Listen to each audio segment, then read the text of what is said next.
This week's episode is brought to you by the legends over at Dog and Gun Coffee, and you guys can get $10 off your very next order when you use the code Bowhunter, all in caps lock. So it's Bowhunter in caps locks, and that will get you $10 off your very next order. Not 10%, not 5%, but $10 whole off your very next order, which is absolutely incredible, especially if you're going and buying, say, a kilo bag of coffee. It's literally like a quarter of it off, which is crazy. So do yourself a favor, head across there. Coffee is freaking incredible. It's set and ready for adventure. So take some along for your very next camping trip. Or if you just like to have a morning brew every single day, then I highly recommend getting yourself some Dog and Gun Coffee. Coming at you today with a brand new sponsor. Cayuga Broadheads have jumped on and they are giving you guys a 10% discount when you use the code BAB10. If you've been listening to the podcast for any length of time, you'll know that I have been using Cayuga for pretty much the majority of my journey as a bow hunter. I would step away from them and I would come back to them out of the fact that they were just such a good product. And every time I talk to the guys, they are innovating and updating and changing what they're doing. So although they've had the pilot cut on the market for ages, there's actually been that many different editions of it because they're forever trying to upgrade and make the product the best freaking thing that it can be.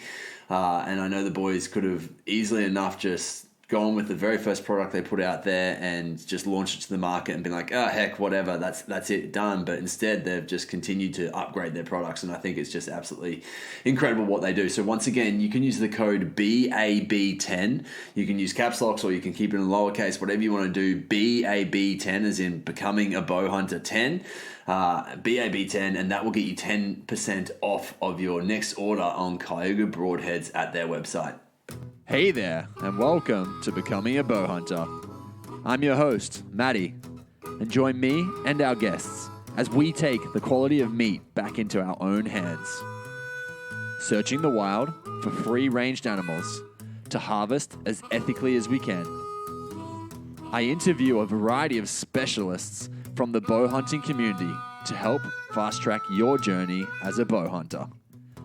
So sit back, relax, and enjoy this chinwag on one of your favorite topics in the world, bow hunting. Team, what is up? Got a fun episode for you today. We have a Q&A. It's me and friends. So I answered a fair few of the questions that came in. And then the ones that I had no idea on, I got some of my good mates in the bow hunting community to come about and get us some proper answers, which I'm excited for. And I know that there's actually so much gold in this episode, to be honest. I've got some of the different people to answer the same questions to see if we can just get some different outlooks on it and different perspectives, and to be honest, it's same but very different. And I think it's just cool because we've got people who hunt at different parts of the country, and so there are slight differences that happen kind of around the place, but at the end of the day, it's kind of the same animals. So it's very interesting to hear, and I think it's just a cool episode that you're going to get a lot out of. So sit back, relax, and enjoy, team.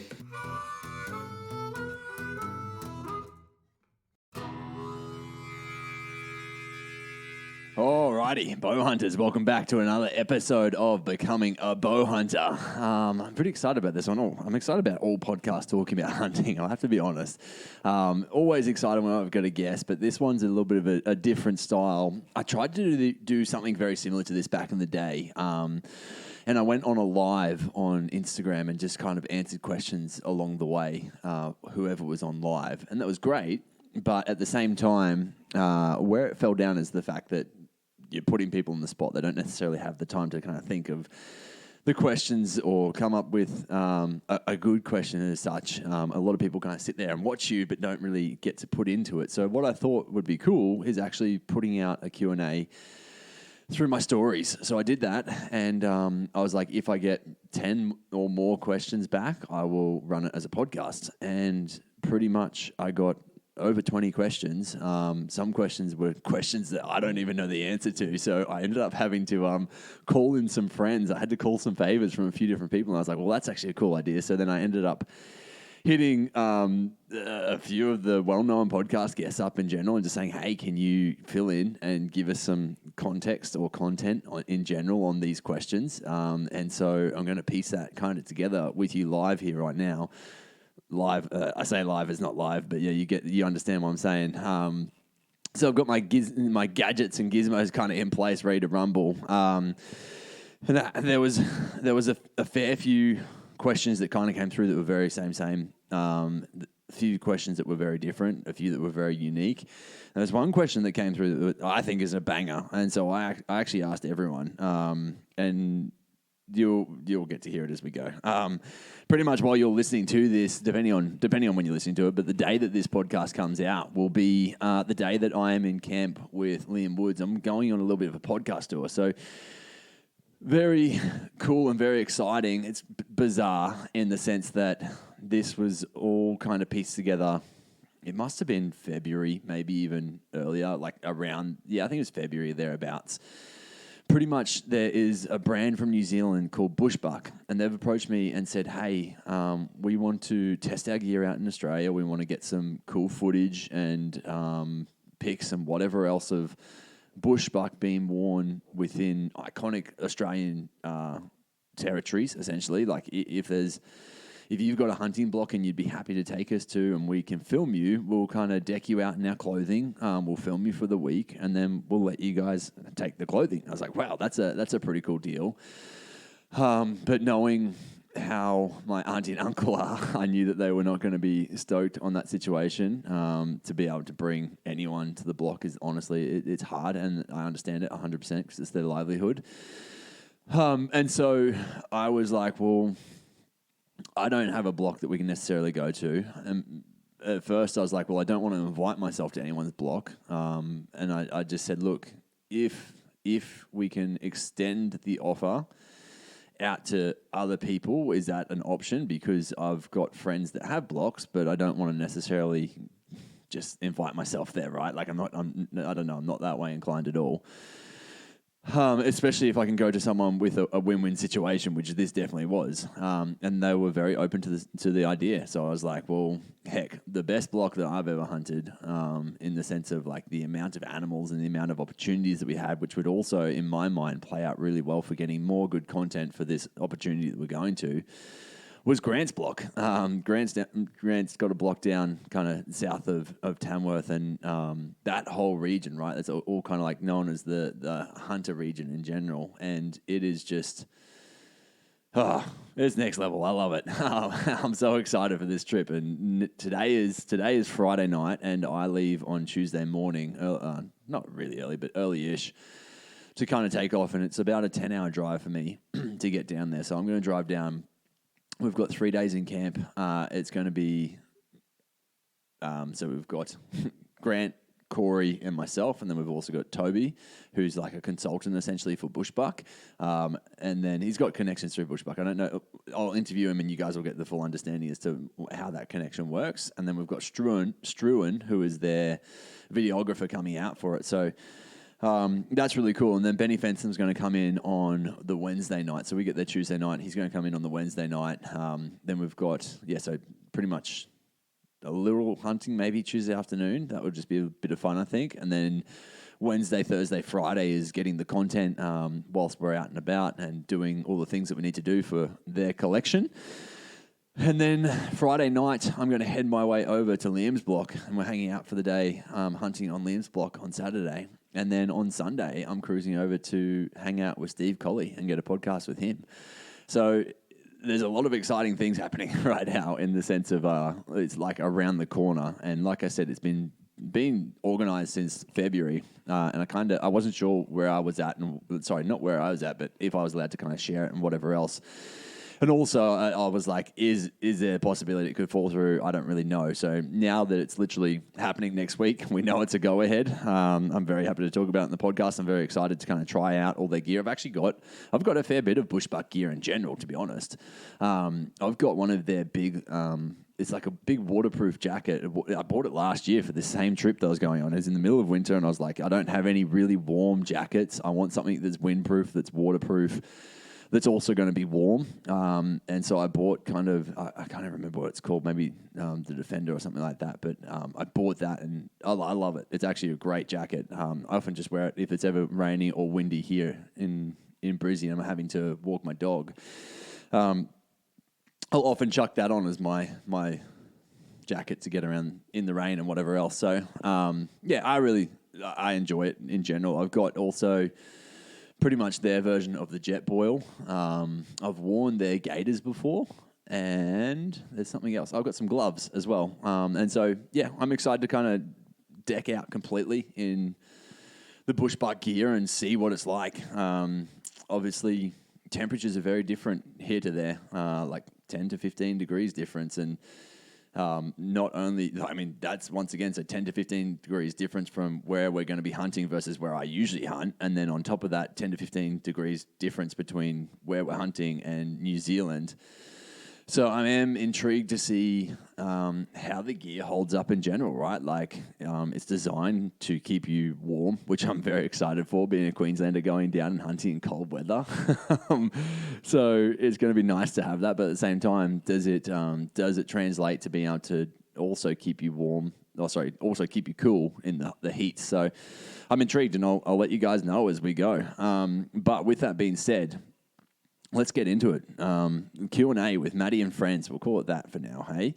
So there was a lot of questions that kind of came through, some funny, some very funny, some very straightforward ones, and then, like I said, a lot of really just cracking good questions in general. So who was funny? Probably one of the very first ones that came through was from Top End Outdoors, and he asked best hunting shaft for low poundage, short draw length setup, i.e. kids and smaller ladies.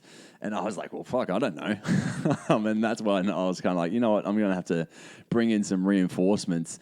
So the first man I hit up straight away, because I'm like, well, I don't really know much about the setup for anyone in general. I mean, I've got the bare basics, but actually getting the setup properly for this situation, I was like, there's one man that I trust in regards to everything when it comes to asking archery questions. I mean, there's a lot of them out there, but Mr. Ian Summers was the first guy I went to. So I've sent him a few different questions. I'm going to kind of see what I can play out. Unfortunately, the pictures have gone as to the questions I've sent him.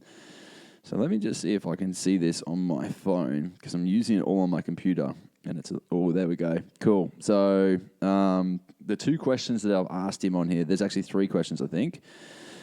4 questions. So arrow weight versus broadhead weight is the first question. This comes from Dolbell. Oh, dropped my phone. That's not good for this. All right, so Dolbell_outdoors. So it's DOLBEL_outdoors. Arrow weight versus broadhead weight. Is a light broadhead and heavier arrow better, etc.? The next question, because we're going to just fire these off in succession. Best hunting shaft for low poundage, short draw, length setup, kids and smaller ladies. And then the last 2 questions, would love to know aiming points, etc. on a deer to prevent jumping the string.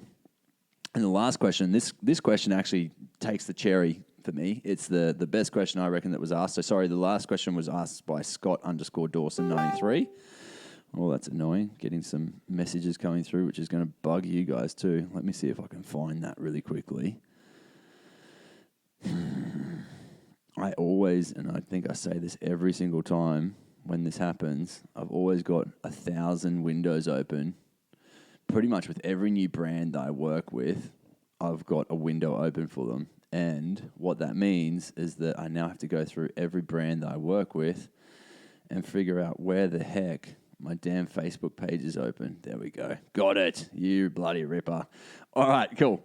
Let's get back into it. So this question, I believe, was the question that took the cherry on the cake for me. It was from Ben_Ather_Hunts. Ben is actually a top dude. We actually had a big chat it was actually in the lead up to the rut. I was driving up to my rut and he's like, man, just give me a call sometime. So I hit him up, he gave me his mobile number, and we had a great chat. And he was off chasing hog deer while I was off going to chase the reds. And yeah, we just had a great chat. But I just thought that was just such a cracking question. So if you could start, I don't think I've actually said it to you yet. If you could start from scratch, what would you change about the way that you started bow hunting? So I've asked a lot of the guys that I've got to come on in and help me out with this, that exact same question. But let's go back to the start. The first question, I believe, is the broadhead. So arrow weight versus broadhead weight. Is a light broadhead and heavier arrow better setup? Let's have a listen to Mr. Summers. Okay, with the arrow weight versus broadhead weight, is a light broadhead and heavier arrow better? It's more so you've got to look at these modern arrows with all the components that go on the end. If you've got a stainless steel or an aluminium insert with ballistic collars, and then you work it out. You want to sort of have between about 175 and 220 up front for an equal sort of arrow to be flying well, and you'll get good penetration. You'll be around that 13 to 15% FOC. That's really what you're looking at.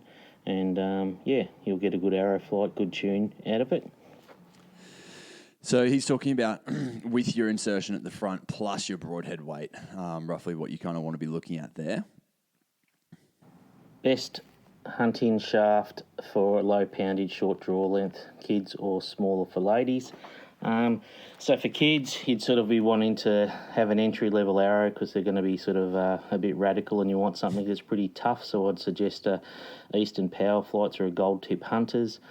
Good components, good shafts, and they're going to be pretty tough for when they sort of destroy things. For ladies and all that stuff, you want to just step it up a little bit more because obviously they're going to be a bit smarter, and with their arrows to sort of go down to the 5mm, go to the kinetics and BHDs, those sort of ones where you can get a good shaft with good components and go from there. Yeah, good. So I think it's just about figuring out the brand that works well for you in that sense. There's some cheaper arrows on the market and there's some more expensive ones. It just kind of comes down to budget at the end of the day for that. But I know after talking with Grant yesterday, actually on the phone, he was just saying your Easterns and I think he was saying the Easterns pretty much have like a higher grain arrow that is a high spined arrow, that's just kind of pre-ready and you can have them pre-made for the kids and stuff. But like someone was saying, if you're going to go down the route of setting up properly for a lady, even if they are short draw, it's probably worthwhile going for something great that's going to last a long time as well. So I would love to know aiming points, etc. on deer to prevent jumping the string. Well, there's no prevention from jumping strings. So what you've just got to always do is aim for the heart on a deer, and which is the bottom third just above the elbow. So you've got a little elbow part there. You come an inch forward and a couple of inches higher, and that's where you aim. If they don't jump the string, you're going to hit them in the heart. If they do jump the string, you've got a good chance of the lungs and from there. But a quiet bow is more important. So cat whiskers is a must, and relatively heavy arrow. You want to try and keep your bows around that 280 feet a second and under that, because then the bows have got a better harmonic sort of sound, I believe, and it just works better. So, hope that explains it. Yeah, I mean, pretty straightforward. Something that I really noticed a big difference on. Like, I already thought my bow was pretty quiet, but after I took it to Summers and he did some adjustments to it once he tuned it up properly, the difference in sound was crazy. I never really thought much of needing the silencers as such on it. And so when he actually chucked it on, I noticed the difference, like shooting without them versus shooting with them, as well as also what he did to the tuning of my bow. That was kind of next level. And even things to the extent like on my arrow rest, he's put like essentially it's like a coating around the outside, like as if it's almost like electrical wire coating or something like that, like a rubber coating that he's melted to it a bit more. So it sits tight against the arrow rest. And so when it draws back, it no longer goes or makes a noise at all or anything like that. So it really kind of primes the bows for hunting situations, which is obviously what we want, right? Even to the extent where at the base, he's put like almost like a little felt thing or something so it just stops the noise. So I noticed that a lot, just the complete eradication of sound from the setup that he's done. So everything in regards to drawing back, the only noise that comes around is if you're banging and being clumsy and whatever else with the arrow. If you could start from scratch, what would you change about the way you started bow hunting? I would love to have one of these new bows that are on the market now that are ready to hunt packages with the compound on their adjustability from when I started, which was a little recurve, to these new modern bows. They are absolutely sensational for the modern person to get into archery and actually be able to be pretty proficient pretty quickly. Definitely, and then the other side to that is that they come just so ready to shoot, pretty much, right? Like some definitely need a little bit of extra tuning, but most of the time they're pretty much just ready to rumble. Yeah, interesting. Cool. So moving on to some of the other questions. Ethan McDonald sent through a heap of questions, heap of really good questions too. So his handle is Ethan Mackers 144 on Instagram. And so when you shoot an animal that you want to cape out and shoulder mount on a wall, do you store it? How quickly do you need to take it to the taxidermist? And so I've asked this on 2 different occasions with 2 different great hunters that I know have taxidermists. Oh, sorry, that have got their own shoulder mounts. But then there's also a host of other questions that are here as well. So I'm going to get through them all, and then we'll continue out from there. So what is the best way to transport meat once butchered on site? Should it be put in directly into a slurry, an ice slurry, or should you contain the meat in sealed plastic bags and then put it on ice? Should you make a saltwater slurry to store the meat in for travel? He's asked actually a heap of questions. I'm going to stop there because this is pretty much where I've got Mr. Kevy Shilfin to answer the questions for me, because his background is actually in the meat industry in general. I was like, you know what, who's going to know some great questions, some great answers to this? And my answers are same, but different. I was doing it in the right manner, but didn't understand exactly why until listening to all of this. So we'll have a little listen to what Mr. Kev Shilf's got to say. Mate, the first question's pretty simple. You salt it, you turn all the lips, the ears, everything. Make sure that there's nothing that the salt can't get to. Salt it, let that salt seep in, then roll it up and throw it in a freezer. And there's no rush to get that to the taxidermist. You can take as long as you like. Simples. I actually had a little laugh at this because I've seen lips being turned and I've seen ears being flipped, and it's not simple.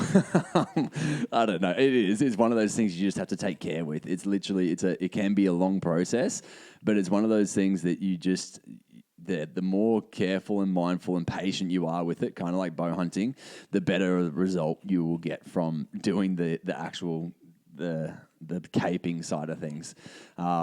So yeah, that's I mean, he's talking about just making sure you're preserving it right. So getting the salt on it, getting it frozen, chucking it in the freezer. You can keep it in the freezer then for ages, and then getting to the taxidermist whenever. The thing is with the salt and the rotting, essentially, like the salt's to pull the moisture out of the skin, out of the hide. And then if you don't get that properly, or if you fold it up and you've got patches where it's folding and dripping juices into parts of the fur, for instance, what you'll find is that your rug will get like slips, or your mount will get slips in it where you start to have hair kind of fall out in it, which is not ideal, right? Second one, simple again, mate. All meat that you want for table fare needs to be kept dry. You've got to cool it without getting it wet. So you either bag up your cuts of meat or you contain your ice, like in plastic containers. I like freezing 2-litre bottles of empty bottles of milk with water in them, and then you place that in between the cuts inside your esky, or you place them in bags in a fridge, like a camp fridge or whatever you've got to keep them cool. But keeping them dry is important because bacteria needs moisture to live. So, yeah, that's pretty straightforward as well, mate. Third one, simple again, mate. Don't put anything into an ice slurry unless it's seafood, basically, because it comes out of the water. We want to keep our land-dwelling animals' meat dry.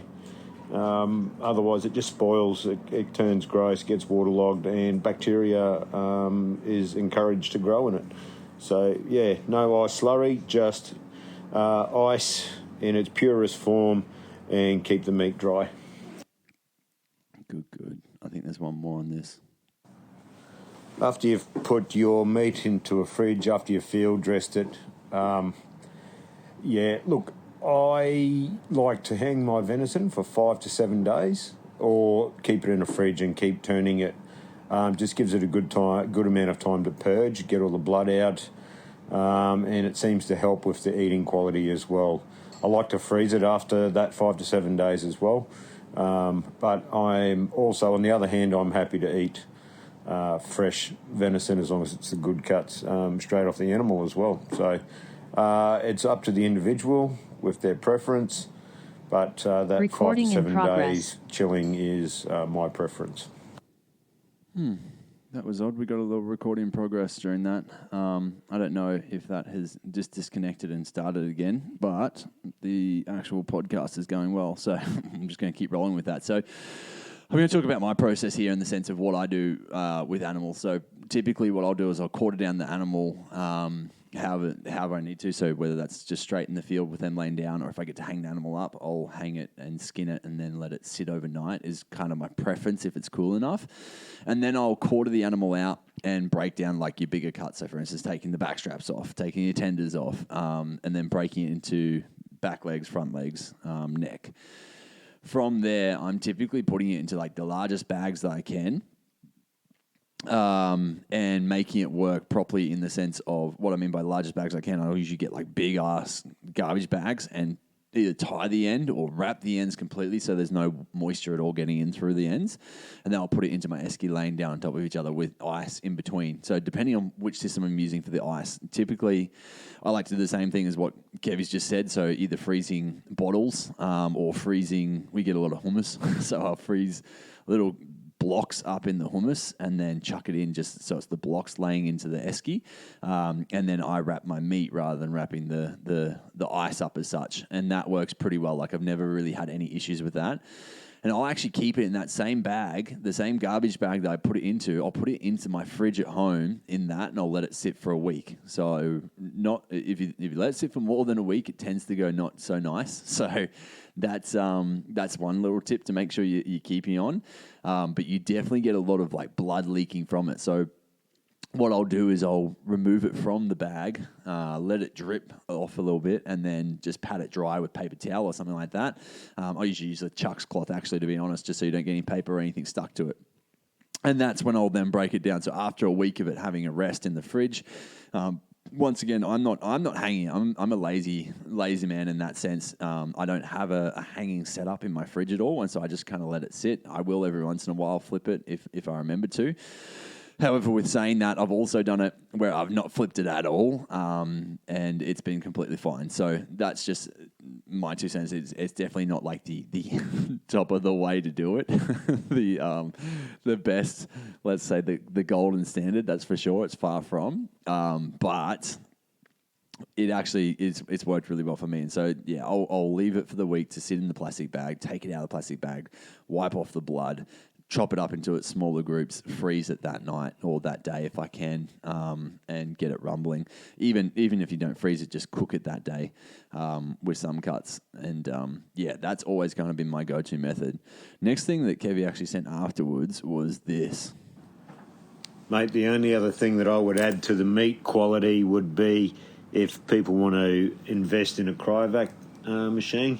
They're great, and you can age your meat for 6 to 12 weeks if you do it correctly in the fridge. Just put it in the bottom of the fridge where it's the coldest, and turn it every now and again, and that's called wet aging. So yeah, that's the other option that you could put up on your podcast. So I believe with the wet aging, what's really important is the absence of air. So making sure that your cryovac machine is really good. So for instance, I've got a vacuum seal and it's just not great. And it does make it hard for getting a great end result, even with like, for instance, mince. I find it so frustrating. It just doesn't suck all the air out of it when I'm doing like a thing of mince or anything like that. So it's actually something I've started looking into a bit was the cryovac machines instead. So you end up putting your cut into this, it's like a vacuum seal essentially, and shut the lid off and it sucks it all in. So I'm thinking about getting one, especially after the conversation I had with Ross O'Mara. And if you haven't heard that already and you want to learn more about the meat side of things, go back and listen to that because that was very, very insightful in the sense of everything that he shared. So going on to Ben's question, what would you change if you were to start over again? Mate, I don't think there's a lot that I would change. If I had the opportunity to start from scratch with bow hunting, it is all learning, right? No matter where you start, no matter what you're doing, you learn all the time. And with bow hunting, unfortunately, making mistakes is the best way to learn. I suppose you could apply that to most things in life. But bow hunting certainly is a journey of making mistakes and not making them again and seeing how things work out. Trial and error. It's frustrating at times, but geez, when it comes off, it's bloody rewarding. So, yeah, I don't think I'd change a lot. Maybe getting to know Ian Summers a lot sooner would be my number one answer there. Isn't that the truth on all aspects? Definitely, speaks the truth, right? That I don't know. We've all had our own steps to get to where we are, and it's all paved out the way that it's meant to be. And yeah, bow hunting is a very rewarding situation in general. I just got to send a message. Jesus, that's a good one from Dylan Smith from the Wilder Lifer, and he just got a stonker of a boar. That is incredible. Because I'm on my Instagram, that's where I get a lot of my messages through. And let's send him a voice message right now. Let's allow that. Give me a sec. Dude, what a cracker. That is freaking incredible. And you are actually on the podcast right now because I'm recording a Q&A episode. And I just saw a picture of that stonker come through and I had to congratulate you, dude. So, man, well done. Was that done with the curve as well, or was that with your compound? He's recently, he plays around a lot with his curve, but he's also just recently got the compound bow, so it wouldn't surprise me if it was with the compound. It's oh man, that's a hardy boar. That is cool. Oh shit, I'm going to share my screen so you guys can see this. I probably shouldn't. It's his thing to share, but that's it. Look at it, big old stonker, big old white and black spotty thing. I love them. So cool. Hoping for something like that next week. That'd be incredible down at Grant's Block. Awesome. So, kind of carrying on with the same theme, I had asked Brett Meldrum some of the same questions in regards to. Let me double check the messages. So, yeah, when you shoot an animal that you want to cape out and shoulder mount on a wall, how do you store it? How quickly do you take it? Or do you need to take it to the taxidermist? And then also asked him the one that I thought was a great question, which is if you could start from scratch, what would you change? So let's have a little listen to what Mr. Brett Meldrum shared with us. Sorry, mate, bloody big flat out day, but yeah, it's starting to catch up. That question, when you shoot an animal, what to do after you cape it out, blah, blah, blah. When I shoot a deer, I'm pretty lucky where I am that I have a cool room, I have access to that, so I can put the cape and head straight in that. Other than that, if you have someone in camp who knows how to cape off the skull, you're very lucky because then you can salt the skin and roll it up. I tend to like to roll it up in a stick because then once it's rolled up with a stick that's wider than the actual cape, you can lean it against the wall and keep the cape rolled up sort of vertically, if you know what I mean, and that will allow the moisture to drip out the bottom instead of leaving it horizontally on the ground because then the moisture can't escape that the salt draws out. If it's hot weather, it's a lot better to get the cape and once you've caped it out, put it into. I'd actually never heard that tip, and that was great. When I first heard him send that through, I'm like, wow, that's a winner. That rolling up and let it drip out that way, because that is something that I've heard a lot of people say is that once they salt it, they fold it up and put it somewhere and forget about it for however long, and then they come back to it, and sure enough, it's ruined or it's moldy or whatever because the moisture's piled up in parts where they've folded the skin over itself. So that as a tip alone is just, that's gold. Like I was saying, yeah, when you cape it out, if it's somewhere where it's really hot and you can actually cape it off the skull, it's really good. You probably got an hour to get it from where you kill it back to camp. And having cool water on hand is really good, and you can do what they call a salt brine. where you mix a heap of salt to water. It's very salty water in a sense, and you let it soak in that overnight. And then, you sort of hang it up and let it drain out a bit, wring it out, and then salt the absolute hell out of it. But yeah, if you got access, if it's winter time, you can just cape it out and lay the skin out as long as it's skin side up, so the fur is on the ground. And just let that cold night air dry out the skin, and that will do wonders for the cape. Like, don't roll it up straight away. Wait until it's actually dried out, and you'll get a lot better results with your capes. So, great little tips there, and funny story. I actually, for my stag last year, those who are watching along on YouTube, this bad boy here behind me, my stag that I got through the Raw last year, it was end of April, so it was actually pretty cool, and we caped him out, and I didn't really think I was going to keep anything of the cape. I was like, you know what, I'm not going to turn it into a rug, I don't think, so I'll just cape him out as per usual, get that off completely, and then get to the meat and whatever else. And it just so happened that when we caped him out, we actually did, because it was me and my cousin's husband who was there, who was helping me out a little bit with it. And I can't remember. I think we were both on the caping side of things. We definitely both butchered. I can't remember if we both caped or not, but we pretty much did a really good job of it without many holes. Like, I think it's got maybe one or two little small flicks in its maybe like down on its wrist or something like that, or down its ankle. But essentially, we caped it out, and I was like, wow, it's actually a pretty good rug. Like, we've done a good job there. And I don't know if anyone remembers the pictures I put up, but I put up the old, almost like a bear rug, right, of the head at the top while it was still attached, and the big cape out behind it and whatever else. Anyway, that night, I just sliced off the cape from the head and laid it just on the grass, first side down, and parts that were folded over and stuff. And I didn't really care, because I was like, you know what, whatever, I'm not going to use it. And then I started thinking about that night. I'm like, you know what, it's pretty cool. Like, we actually did a really good job, and it actually is a very good cape. Like, may as well just turn it into a rug. Like, why not just savor that moment and have it? And I keep looking down if you're watching on the video, because my rug is literally right here.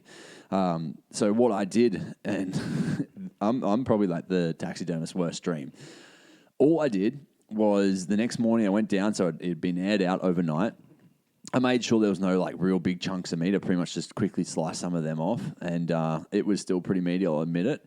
I folded it like on top of itself, so I literally just folded the legs in on top of each other, folded it in half, so it's pretty much skin on skin the whole way, and then folded it up into a small little bundle, and I put it in the freezer. And then it probably took 3 months to get it to the taxidermist.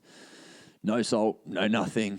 Took it straight to the taxidermist. They did it. They got it back to me, sent it to me, and it's perfect. Like, there's no issues with it apart from the dodgy cut job that I did in general, because I wasn't really expecting to do a cape with it. So that's the lazy man's way. I think depending on the taxidermist, they're probably all like really angry right now after hearing that. I remember when I was talking to David Luxford, for instance, he said he'll always give people the grace of the first time they come in with a head in particular. Like, if they've just shot a great animal and they come to him, he'll make them sit down with him, and they'll go through it together. They'll learn it and they'll go through it. But he's like, that's their one time, and then they get to go out and do it themselves. But getting the cape off of the head, that's actually a pretty hard task. And I know there's different ways that you can do it in regards to the way that you cut it, kind of around the head and around the face, around the is it pentacles? No, I can't remember. Anyway, those parts there where it's just below the antlers. It can get really tough to get on in there, and sometimes smaller knives are worthwhile. Sometimes it's really good to have a screwdriver, something you kind of just scrape up a little bit and get around inside and loosen around all through the skull when you're getting that cape off, and that can just make it a lot easier to take it off of the face. But it's definitely a process, once again, that I would say take your time with, because it's quite the lengthy process, that's for sure. I'm going to go to some of the other questions that we had coming along here. Brett, actually, thank you very much. Thank you very much to everyone who's answered questions. It's always awesome to have guests on here and giving their time. Like, obviously, I give up a lot of time doing this podcast, but also so do a lot of other people, and I'm really grateful for that. So, thank you for that. Thank you for the guest. And yeah, Brett just didn't get a chance to get to that last one. And there was actually, of all people, the guy who calls himself my co-host, Mr. James Doomstis. He's like, yeah, mate, I'll get you some. And then never got back to me. So bloody hell, James. No, I understand. He is working his ass off down in Tassie, so I do not blame him at all. But yeah, so going to answer some of the other questions that haven't been answered in the podcast already. Top end outdoors. So who has the biggest horn, Jack or Randy? I'm still not sure, but Randy's given a little comment towards that. Sorry, I'm getting through some of these questions. I've got them all lined up here. Recurve bow moving to a compound bow, pros and cons. So this is an interesting thought because a lot of people go the other way. They'll go from having the compound bow and make it go to the recurve bow because it's a harder task, right? It's like a more challenging task to some degree. Now, with that being said, I went the other way where I started off with a recurve bow and I doubted my ability too much in the sense like I shot at a pig, I completely missed the pig. I was like, even if I hit that pig, I was not going to penetrate it. Like I need to get something that's got some speed to it.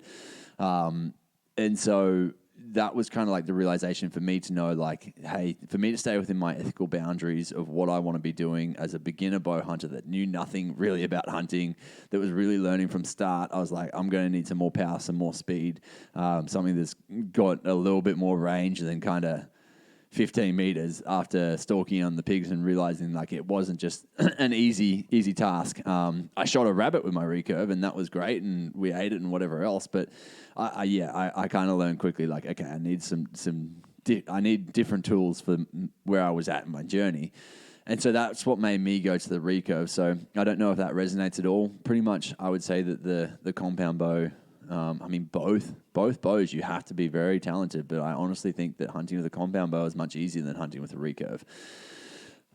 Purely for the fact that you have to get so much closer, right? To be very highly efficient, unless you're going to sit there and practice every single day, 60-meter shots or whatever, and be incredibly accurate with that bow, you're going to have to probably get to 15 or 10 meters within animals within a distance to animals and sit there and learn how to stalk, learn how to be that close and then be able to shoot that way. So I think realistically recurve takes a lot more discipline than what the compound bow does. And that's my opinion.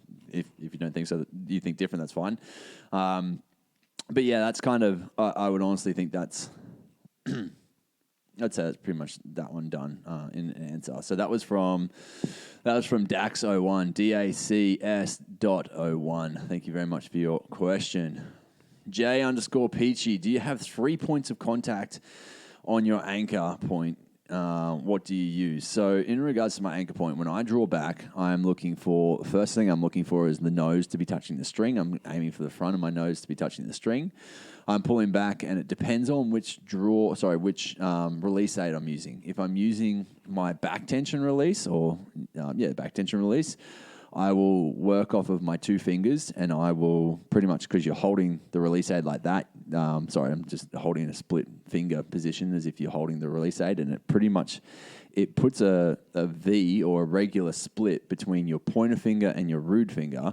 And what I'll do with that is I'll line my chin line with those fingers. So with the gap that's in between, I'm doing it right now. If you're not watching, you're just listening, hence why I'm moving around so much. But I'll pretty much draw my fingers, the gap of my fingers along my jawline, and I'll find my position where I sit, where I've got my nose on the string, I've got my position, and then I'll find my relaxed position, and then I pull. In regards to when I'm using my finger release, trigger release, what I do, I draw back, find the string on my nose, and then I've got pretty much on my cheekbone where I will find a position where I press in against, and that's where my release aid just kind of ends up. It kind of sits, it's just the position that I'm hitting most of the time with my pointer finger knuckle, and I will find that position, and then I find my finger on top of the trigger, like curved around like a hook, and then start to pull. So really, in regards to 3 points of contact, I I don't really know what the third point would be because essentially I'm always basing it off of my hand and my nose on the string. So I'm not definite in regards to that J_Peachy. I'm sorry as to what that might be. I'm just trying to think about my positioning in general. But yeah, hopefully that helps. I'm just racking my brain anyway. So from this is a Anthluk Kayak maybe. So it's ANTHLUKAJIC. And 1 year into bow hunting, what's your preference method for deer, spot and stalk or ambush? This is an interesting one. So in regards to my actual journey and what happened a lot was I would find the deer, I would see where the deer were and get so excited, not so excited, but be like, okay, there's the deer, I need to go straight to them. And then I'd always get busted along the way with that happening. Not always, but that was typically the method that I went with. And then I was like, well, hold up. Maybe if I was to get in front of them and figure out where they're going, like watch them for a bit, see where they're going, try to get in front of them and sit and wait, it might work out better. And so I did try that, and pretty much both methods work. It really comes down to the wind. It comes down to how close you're getting. It comes down to kind of the mixture of everything. And it's just... It's about to talk again. No, my Zoom is having issues. Recording in progress. There it goes. Yeah, I don't know what's going on there. Zoom keeps dropping out, which is frustrating for the YouTube. But anyway. So, yeah, I think both methods work really well. It just depends on, once again, like the size of your block. It depends on if you know your block well and you know where the deer kind of hang out. The more you start to understand what your deer are going to do on the block or what the animals are doing on your block in general. Because if you know that, hey, in the morning they walk down off of this ridge, they go and feed in this block, and then they're going to walk back up the ridge, then you kind of know that, hey, if I go and position myself at the bottom of this ridge, I'm probably going to get a good shot off on these deer, on these animals in general, or especially if you know like where their main walkway is. So that's when an ambush would be like the perfect idea. However, if you don't know that side of things, then you're going to have to do a bit more of a spot and stalk. One thing that I found in particular was that I really had to kind of understand my block, understand where the deer were, and realize that it wasn't always going to be the same way, but they have their patterns of certain places on my block where they love to be. I'm sure this is the same way with most animals. They get their comfort zones, right? And so you want to find out on your block where the comfort zones are for the animals, where they like to hang out, where they like to bed, where they seem to feel like they are the safest. And you want to be able to find those places and be able to get in on them in those positions. Because what I now do is, on my block in particular, I've been hunting there for 4 years, and I will go to the 5 or 6 different locations where I know they're roughly going to be. I'll move reasonably fast until I get there, and then I start to slow down because I'm like, okay, well, there's never really been deer in this space here. Doesn't mean there's never going to be deer there ever, but in regards to statistics, it's not going to necessarily play in my favor by slowing right down here. And most of the time, I'm completely correct in regards to like, okay, go fast here, slow down here. Now that we're getting close, there's probably going to be deer over here. Look over the hill. Oh, look, there's deer. Okay, and it's because of pattern, the whole system as to where they are. So I don't think there's a right or a wrong in regards to method for spot and stalk or ambush, but I think realistically it kind of comes down, it's kind of a it depends situation. Second favorite broadhead for when cayugas are unavailable. This is from Aaron Lukasiak, which is AARONLUKASIAK. So I actually I've had cayugas on stock for me in particular for a long time. I just pretty much I bulk bought. I know right now they've got plenty of stock in, and because they're now a sponsor of the podcast, you guys can get 10% off with the code BAB10. But I mean, realistically, I've tried a fair few different other heads, and I just kind of always kept going back to the cayugas. I found that one of the biggest things that kind of stood out to me was that a lot of the heads that I tried in general they took a lot of fidgeting to get my bow to work in with them. So even what I call a lot of fidgeting is like if I had to, and I've got a CBE 3-pin slider in regards to my sight, and I've got what arrow rest do I have? I can't even remember. It might be a quad arrow rest, and so essentially, if I have to click it more than like, I don't know, if it has to go more than like 10 clicks in my eyes, that's a lot, and I kind of think that's a bit too much. So that's what I mean by a big adjustment. Like I'm talking about if it has to move in regards to where the lines are, like one or two, probably two or more lines. I'm like, okay, that's way too big of an adjustment for what we need to be doing here, even when the bow's essentially tuned in. So what that makes me then kind of think is like, I don't know, I'm going on a bit of a rant here, but in general, I was always like, that's too much to go back to where the field points are just shooting nicely. Like every time I had to go and then change that to make it kind of sit in and be in a perfect position. And I always found that the Cayugas in general were just very close to my field points, especially when the bow was tuned in. So that was kind of my preference there. Second favorite, I really can't kind of answer you there. Like I said, I used a lot of other broadheads, but I always jumped onto the next one because I was never really satisfied, and then came back to the Cayugas. So yeah, I guess stock up while you can get 10% off on them, and while you can get them right now, well, they've got a heap. So Tony 7473 asked, tree stands versus saddles, why don't we use them? Oh, sorry, tree stands / saddles. Why don't we use them more here in Australia? And I think the biggest answer here, mate, is the fact that they use them so much in the States because they've got small plots of land, and that's why they don't walk around and scent up their space, because they might have, let's say, a 10-acre block that they've got deer coming in on, and so they sit and they wait for these deer to come in because they've got no other way to kind of walk around the block as such. So with that being said, it's not that they don't get used in Australia as much, it's just that we've typically got big blocks of land, we've got bigger spaces to be able to adventure and be able to get around and check it out. So that's typically what it comes down to. However, with that being said, I know people that have built their own like platforms in trees to be able to sit over certain areas and be able to shoot because they know it's a good space where animals come through quite a lot.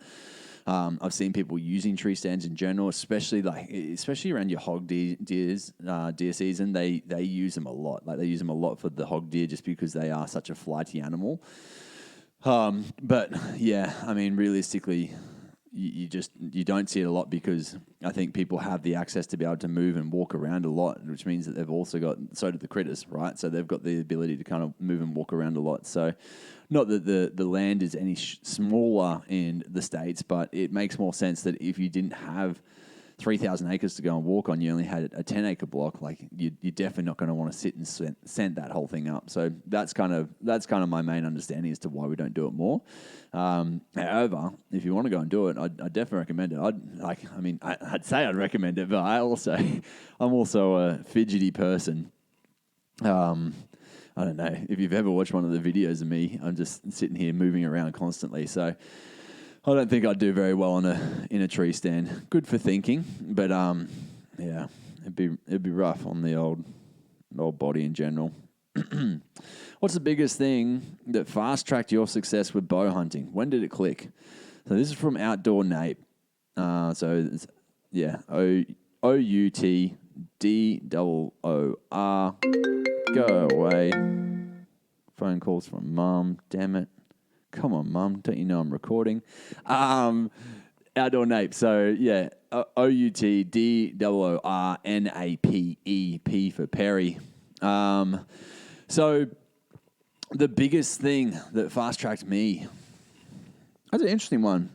It kind of clicked after, you know what, it didn't even click, it did click after getting my first animal because it was so long. Sorry, after my first deer. So I had actually shot a lot of game by the time that got to shooting my first deer, and I kind of felt like it was time. Like, this has been going on for a long time. I've been chasing these damn reds for so long. I feel like I should have had one by now.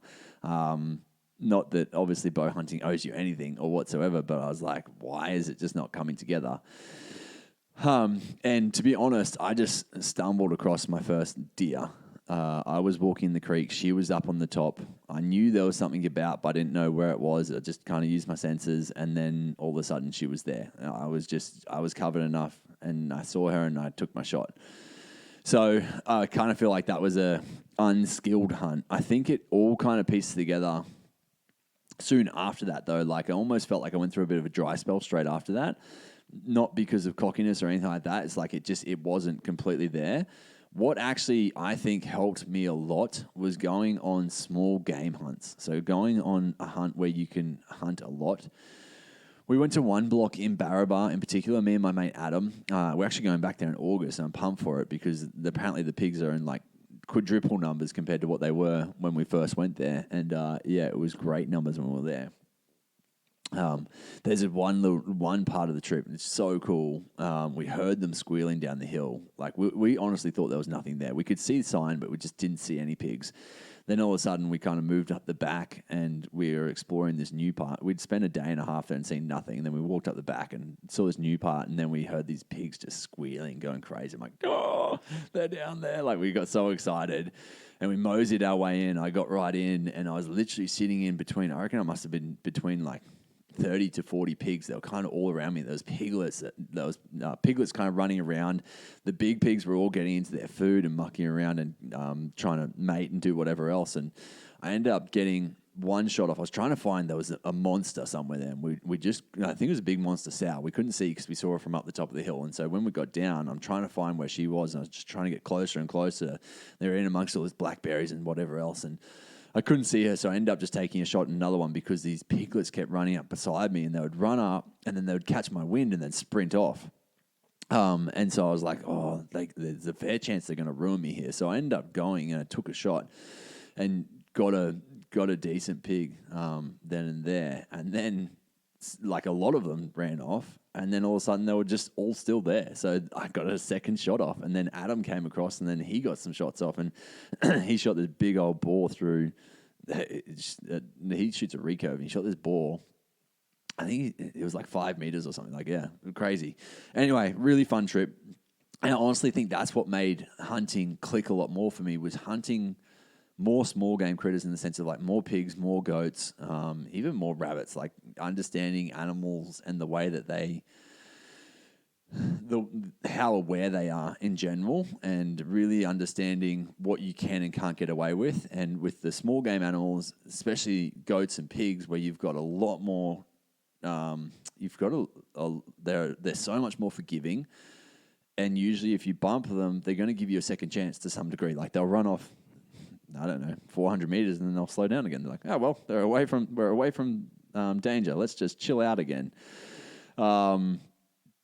And yeah, that's kind of, I honestly think that was probably what fast tracked me in a sense, was doing that style of hunting. And then realistically, I mean, the podcast has been as much of a learning platform for me as it has been for everyone else that's getting great results from it. So it's kind of having these conversations every other week or monthly, whatever it is, when I'm having these conversations, it really does help me to kind of process a bit more as well. So I think that's kind of like the biggest things is if you can get out and get to one of the hunting blocks that has goats or pigs on it, especially lots of numbers of it, that would definitely be a great way to learn quickly. But yeah, I think that probably fast tracked me, I would say. DeFallow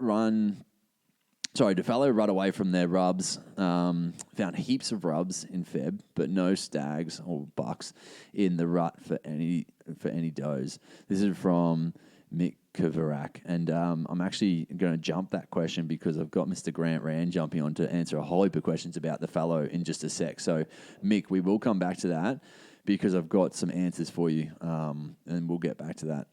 Once your meat is butchered in the field, then in the cooler/fridge, how long would you wait until freezing it? And I think we've kind of answered this one, but this one was from Dan Ladisac, which is DAN_LADESIC. And so, yeah, realistically, it depends on your process of it all, but as long as you're wrapping it correctly, a week's pretty good. I think you can make it last longer.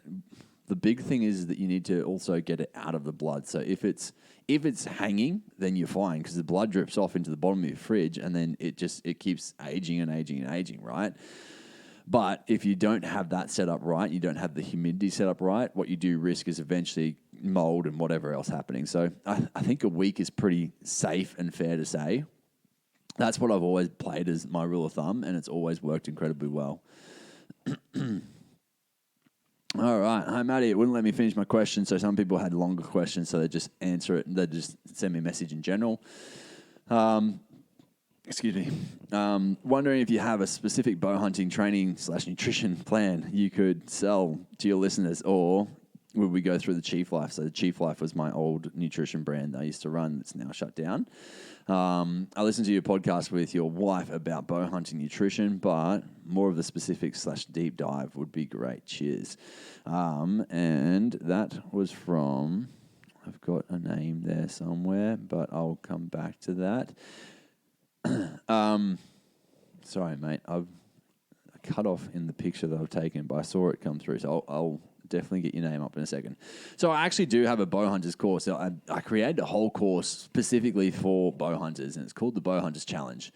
And a year and a bit ago, actually it would have been even longer ago, I ran a course as a cohort. We had I think we had 15 people jump on board. A lot of people lost 10 plus kilos. They did a great job. I gave away a bow. It was a pretty cool little endeavor to make people healthier, fitter individuals, B, make them better bow hunters from doing that, and then C, I got to give away a bow. I thought that was just a kind of cool thing in general, and I paid for the bow myself, and then I was lucky enough to get some people to jump on board. Really got a lot of help from Speedy from Abbey Archery down in Sydney. He was helping me out, and he just said, mate, I've got a lot of contacts. He used to be pro shooter for a lot of brands. He's like, I've got a lot of contacts. Do you want me to see if I can get some people to throw in some gear for you? I was like, mate, that would be incredible. So I paid for the bow, and then they donated everything else, which was really cool. And funnily enough, Grant Rand won that bow after doing the challenge, and I think he dropped a good 12 to 14 kilos or something on that challenge. So it was a 12-week challenge. It had nutrition, it had training and everything, and it's all still online on a platform. It's ready to almost rumble, but I've just never had the chance to kind of relaunch it. And what I mean by had the chance to relaunch it is that when I do relaunch it one day, and maybe this podcast will be the turning point, I don't know, depending on you guys. When I do relaunch it one day, I want to make sure that I've got the time and effort that I'm going to put into it that it deserves. And what I mean by that is so far I've got a lot of client work that I do in general. Really, I've got enough work. I don't need to do any more work. But within saying that, if there was enough people that wanted to jump on the Bowhunters Challenge and they wanted to go through it, say in the lead up to summer or something like that, enough people reach out and say, hey, I'd be interested after listening to this podcast, then maybe I'd start it again. Like I said, I actually, so when we shut down the Chief Life, we shut it down because our other businesses were doing so well, because my marketing business was going so well. I was like, I don't have to do this stuff. It's a lot of front-facing, client-seeing, every day, dealing with multiple personalities, multiple situations, a lot of fires to put out when you're running a business like that. Seeing to thousands of people, managing our own staff as well. There was a lot of moving pieces that was happening every single day, versus with the marketing business I started, it's literally, I talk to the business owner or the head of marketing in their brand. I figure out exactly how to make them more money. I figure out exactly who their target market is, and I go after it, and I make that happen through the email marketing that I'm doing. It's very straightforward in regards to what I do. It's a very niche style skill, and so it's easy work in the sense. It's not easy because I study a lot and I work my ass off. I do a heck of a lot of research, but it's easy in the sense of it's one thing. It's single point focus, right? Compared to what I was doing with the nutrition, where I had, I don't know, 10 to 15 client calls some days, and then you'd have working on the business, managing the team, having team meetings, blah, blah, blah, blah. It was a mixture of everything kind of happening. So it came to it where I was like, this is the easy choice for us, especially with where we're at with our our family and our lifestyle, having young kids, we wanted to make sure we were giving back to them. And I was doing like 14-hour days, even more sometimes during, especially during COVID. Like I would hop up. I'd hop up at 4 a.m. and just be like, what the fuck are we going to do with this business? And like try to figure it out. And like we were running a lot of wellness in the workplace stuff at that time. And when COVID hit, that just got canned. Like everyone just dropped us, and we had nothing in the contracts because it was all based on a pandemic, like something that you'd never think would happen. And so it was just, everything just dropped. Like we had a big contract with Virgin. We were just about to start a big contract with BHB. We had a lot of stuff kind of in the works that was going to be setting us up for a good, kind of like the next year worth of work. And then it all just got dropped. So it was interesting times, that's for sure. So long story short, I do have a program. It is there. It's ready to rumble. And if there's enough people who are interested, if I get 10 people who say, yeah, Matty, I'd like to do that, then I'll go ahead with it. Like I'd be your support and I'd set you guys up. It's all personalized nutrition. So I'd help you out with setting that up. And then I would give you access to the course. So it's already pre-laid out. You've got all of the recordings from the videos with all of the content. There's a whole heap of extra stuff there. There is also training, like, every single week training, things that you can do from home. There's two different variations, so with weights versus without weights. It's all including your bow, or not all including, but most. There's a few days a week where you get to use your bow as well, so you're learning to take a shot whilst under fatigue. And so I think it was very useful. Made a lot of good mates off of it, and made a lot of great results for the people who did it as well. So interesting thing. So yeah, there you go. There's my plug without it being a plug. If you guys don't buy it, I don't care. Like that's not saying I don't care about the product, but I'm also like, I'm content with my work. However, I'd happily make it happen if there was 10 people or more, I reckon, that hopped on that said they were interested. Why did you choose a bow over a rifle hunting when your main aim was to get meat? I ask myself that a lot now that I'm on this end of the deal. No, to be honest, it all came down to accessibility. Like in that time, I didn't know if I was going to take up hunting. I didn't want to have to wait 6 to 9 months to get into it. I was eager and wanting to strike the iron while it was hot. So I bought a bow and I went out hunting as soon as I could. So if I went and did the gun route, like getting a gun license and following that route, it was just going to be a lengthy process that I didn't want to have to stick around for. I was that obsessed with it in my mind. Like every thought I had was about getting out and going hunting, like learning how to hunt, learning about animals, learning how to shoot them with a bow. And it just seemed like such an extra challenge and such an extra, I don't know, like you had to reach a little further. And I always like to push myself. So in general, that's pretty much the answer. Like it was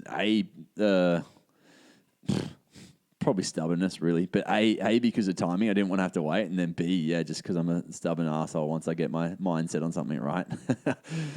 Any chance you can get Owen Stronell on as a guest? I've talked with Mr. Owen Stronell. So this comes from I don't know if I answered the last one. The last one was from Jimmy Orton. So JIMMYAUTON versus Mad MK _outdoors. So any chance you can get Owen Stronell on as a guest, which is at adventure _today _not _tomorrow. And I have talked with Owen before, and we've said we're going to do a podcast, but we've just obviously never done a podcast.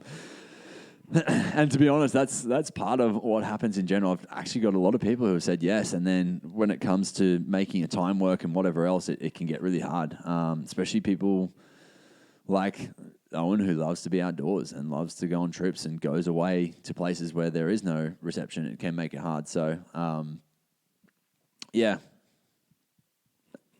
one day, Owen, if you listen, jump on, mate. Give me a yell. Let's do it.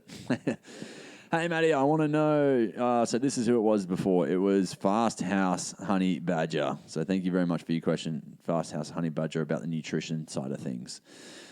All right, we're going to jump back to, I'm going to unmute my phone again, take it off flight mode. Hopefully I don't get another call from Mum. We are going to jump back to Ethan McDonald. So Ethan McDonald sent through a whole heap of different questions. Actually, I stuffed up because there was one question that popped up a lot, which is all around sights. And 3-pin, 1-pin, 5-pin, 8-pin, what's the go-to? What are people using? What's the idea there? This is actually one of the questions that I sent to James because I knew that he had played around with many different sights. I've gone from a 5-pin to a 3-pin slider, and I really like that play.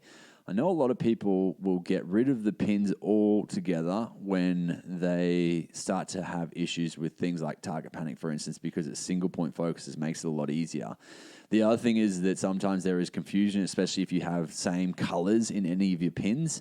Sometimes in the heat of the moment when you're stressed, you're anxious, you've got this massive adrenaline dump happening, and you're like, green pin, you're freaking the fuck out, and then all of a sudden you shoot green pin, and you're like, oh no, I shot the wrong green pin, right? Like that's just one element of it.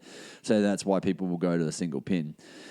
What I have found happen a lot is with my 3-pin slider, so essentially it's always set to 20, 30, 40, and the only time I really ever shoot 50 or 60 is when I go to the range and I'll play around with it, and you move your whole sight housing. You do that by you unlock the sight, you roll it, you've got like a dial, and so you dial it and it moves to your pins, the next one that you want to go to. So it moves the whole sight housing, and you scroll it down on your sight tape. You can see based on measurements that you've got there, or testing that you do.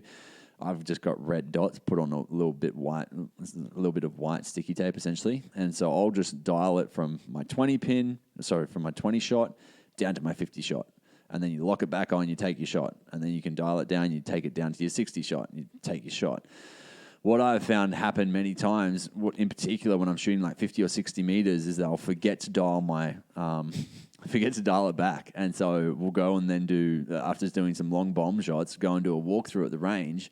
And all of a sudden I'm shooting arrows at 20 meters and completely missing targets. I'm like, what the fuck just happened? I'm like, oh, of course, you forgot to dial it back, you big dum-dum. So I feel like that could happen a lot with single pin sights. However, the other side to this is that a lot of people buy a single pin sight as an active discipline to say, I am never going to shoot over 20 meters, so therefore my single pin sight is set at 20 meters and 20 meters only, and that's me good to go. So, I mean, that can work. I really like the idea of this 3-pin slider, just because I know where I'm always set at in regards to 20, 30, 40. Previously, my 40 pin used to be the pin that would become my slider. So when I had, say, 20, 30, 40 is obviously the regular pins. When I would slide my sight down, up, I don't know. You're sliding it down on the tape, which I think actually makes it go up in regards to the sight. I can't picture what happens. Anyway, when I would slide it, my 40 pin used to be it. So the bottom pin used to always be the one that I would change. It's only recently when I just got my bow kind of reset up, and Ian was like, you should use your middle pin because it's the red one. It just makes most sense. And then you've also got either pin on either side of it if you want to make adjustments based on them.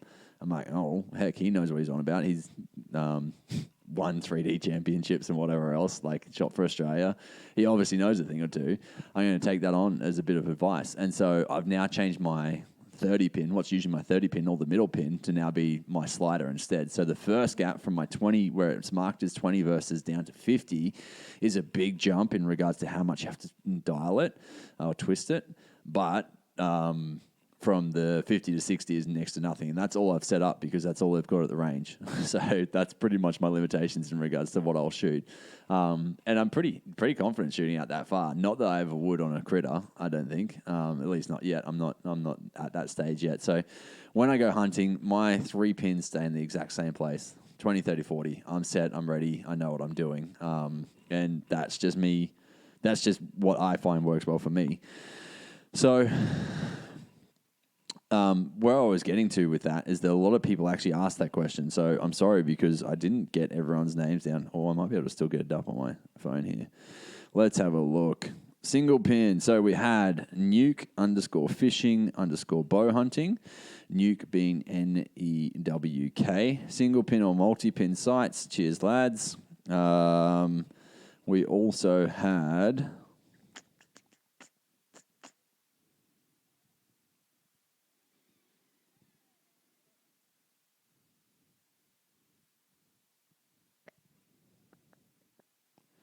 There's another few come through. I will find them.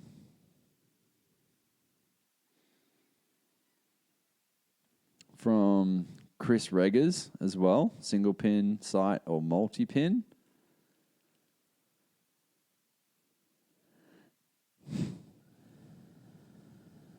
There's a see all button. That's easier.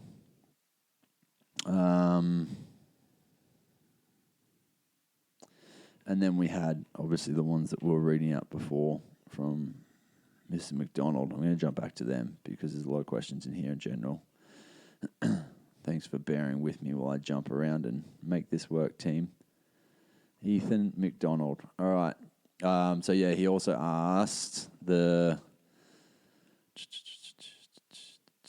multi-pin question. A lot of people actually really like the option archery, which has 8 pins, because you can also pull away 7 of the pins and just use 1, and then it becomes your slider. So that as a system seems like that's smart, right? It works well, but I think really it's about playing around and figuring out what you really like, what's actually going to work well for you, and going from there. I had 5 pins before. I had 20, 30, 40, 50, 60 on my pins, and that worked well, but I actually prefer it because it makes me more disciplined. It makes me have to get to 40 meters and closer, right? Like, I'm not going to take any long bomb shots, even though I could just adjust it and play with it. I'm more tempted to get as close as possible now anyway. But in general, like, I'm not going to fidget with my bow and make that kind of happen. I'd just prefer to get in as close as possible, go for my 20 shot if I can. 30 is kind of like, I'm trying to make that my new max. And so, unless it's a follow-up shot, for instance. But yeah, that in general, I think is kind of, it works well for me. Cool. Talk about optics. This is one that I also asked James about. But instead, what I did is I thought I'd be a real tech head and go and ask old ChatGPT. So let's have a quick listen to what she has to say. I'm going to say she because I'm going to get the computer to read it out to us, and it's going to go ultra fast, just so you know. This is how I do my work. I will type, and then I will listen to it like this. So it's 2x speed. I hope you're ready. I hope it's not too much jargon in your ears, but let's have a listen.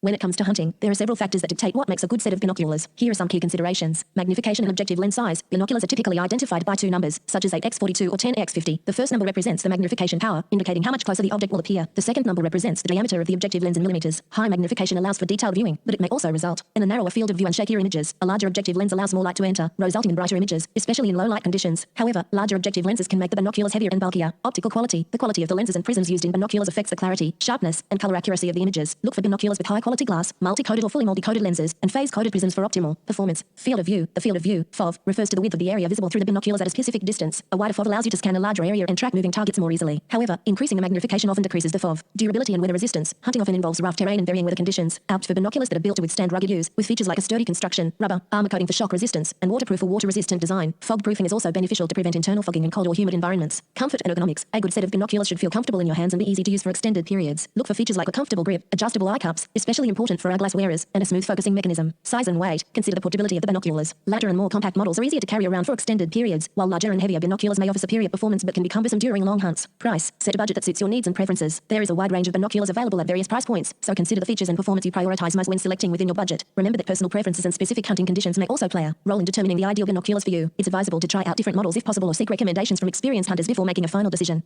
Whew, it was fast. Hopefully you guys kept up with that. So, coming down to what I actually went for, I've got the Diamondbacks, the Vortex Diamondbacks. A few things that made me really kind of just say, like, these are the better ones to go for me. One of the biggest things that stood out for me with Vortex is that they'll replace your gear, even if it's damaged, even if it's melted, and it's melted in a house fire, for instance, and you can find your binoculars, the remnants of them, you can send them back to them, they'll replace them for you. These are 10 by 42s, the ones that I've got. It was funny because old ChatGPT was like, you can do 8 by 42 or 10 by 50s, I think it said. But I think 10 by 42 is actually a pretty common number as well, at least from when I was doing my research. When it came to it for me, I was like, I know I just need something that is better than walking around with my rangefinder, and I went on like maybe 2 hunts or 1 hunt with just my rangefinder, and that was tough going, trying to look through a rangefinder consistently, and it only has 7x magnification. It wasn't great. It was an interesting process. So having something like this, going up to binoculars, it just made such a change, like such a difference in being able to see and view and actually look around. And I honestly think it's like one of the most important bits of kit that we can have as bow hunters. And so it kind of comes down to your budget at the end of the day. For me, at the time when I bought my binoculars, I was on a budget. So I went cheap, but at the same time, I wouldn't say that they're nasty. However, within saying that, I also haven't used like your Carl Zeiss or anything like that, like the top of the line $2,000 or $5,000 binos. So I can't necessarily say, hey, my binos do a better job than them, or they do a better job than mine. I'm sure there's going to be a lot of difference in crisp and quality of the actual view. However, with that being said, I've also got 20/20 vision. Like I'm pretty fortunate in that behalf, where I don't find it that hard to look through or that straining to look through my binoculars and see a good result from them. So potentially, if you do not have great vision, it might be something worth looking into, is improving the quality of glass. That might come into play for you. But I think realistically, working within budget is something that you need to do. Some of the binoculars now, like a lot of binoculars, can do all of the range finding for you, including like ballistics and whatever else if you're into that side of it. But yeah, I think you're kind of looking at 2,000 plus for a pair of binoculars like that. I think from memory, I paid like maybe $400, $500 for mine. And once again, it's one of the most valuable bits of kit that I've got with me. So highly recommend getting the binos. They're worthwhile. In regards to like what other people use, I mean, there's not most people that I've talked to in general, they typically have that same sort of the 10 by 42s. A few people I know, they do use the bigger ones. I'm not necessarily sure for what reasons. Grant's actually one of them, because I'm going down camp with him. Maybe if I can remember, I'll bring it up with him in that one. And yeah, when we do a podcast, hopefully talk it out. What are thermals? How do they affect hunting? And how should you move through the bush based on your thermals?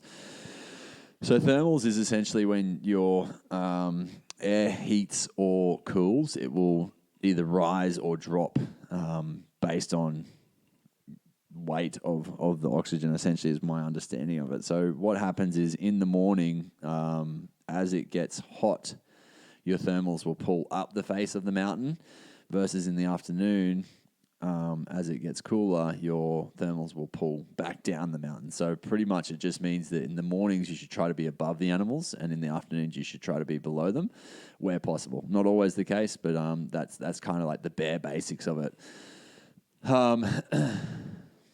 Just a little bit of a prop to me as well about loving the podcast. What broadheads and arrows do you recommend for hunting fallow, goats, pigs? How do I read an arrow chart and figure out? I should have sent this one to Summers. I actually forgot to send that one. Sorry about that, Ethan, and sorry for everyone else listening, because I don't know necessarily on the arrow chart. I've always just gone, and this has been a method for me in general, is just go to people who understand and know the actual thing. So I go to Summers, or I go to Shane from Bowhunters Domain. I just said, mate, this is my setup. What do I need to be shooting?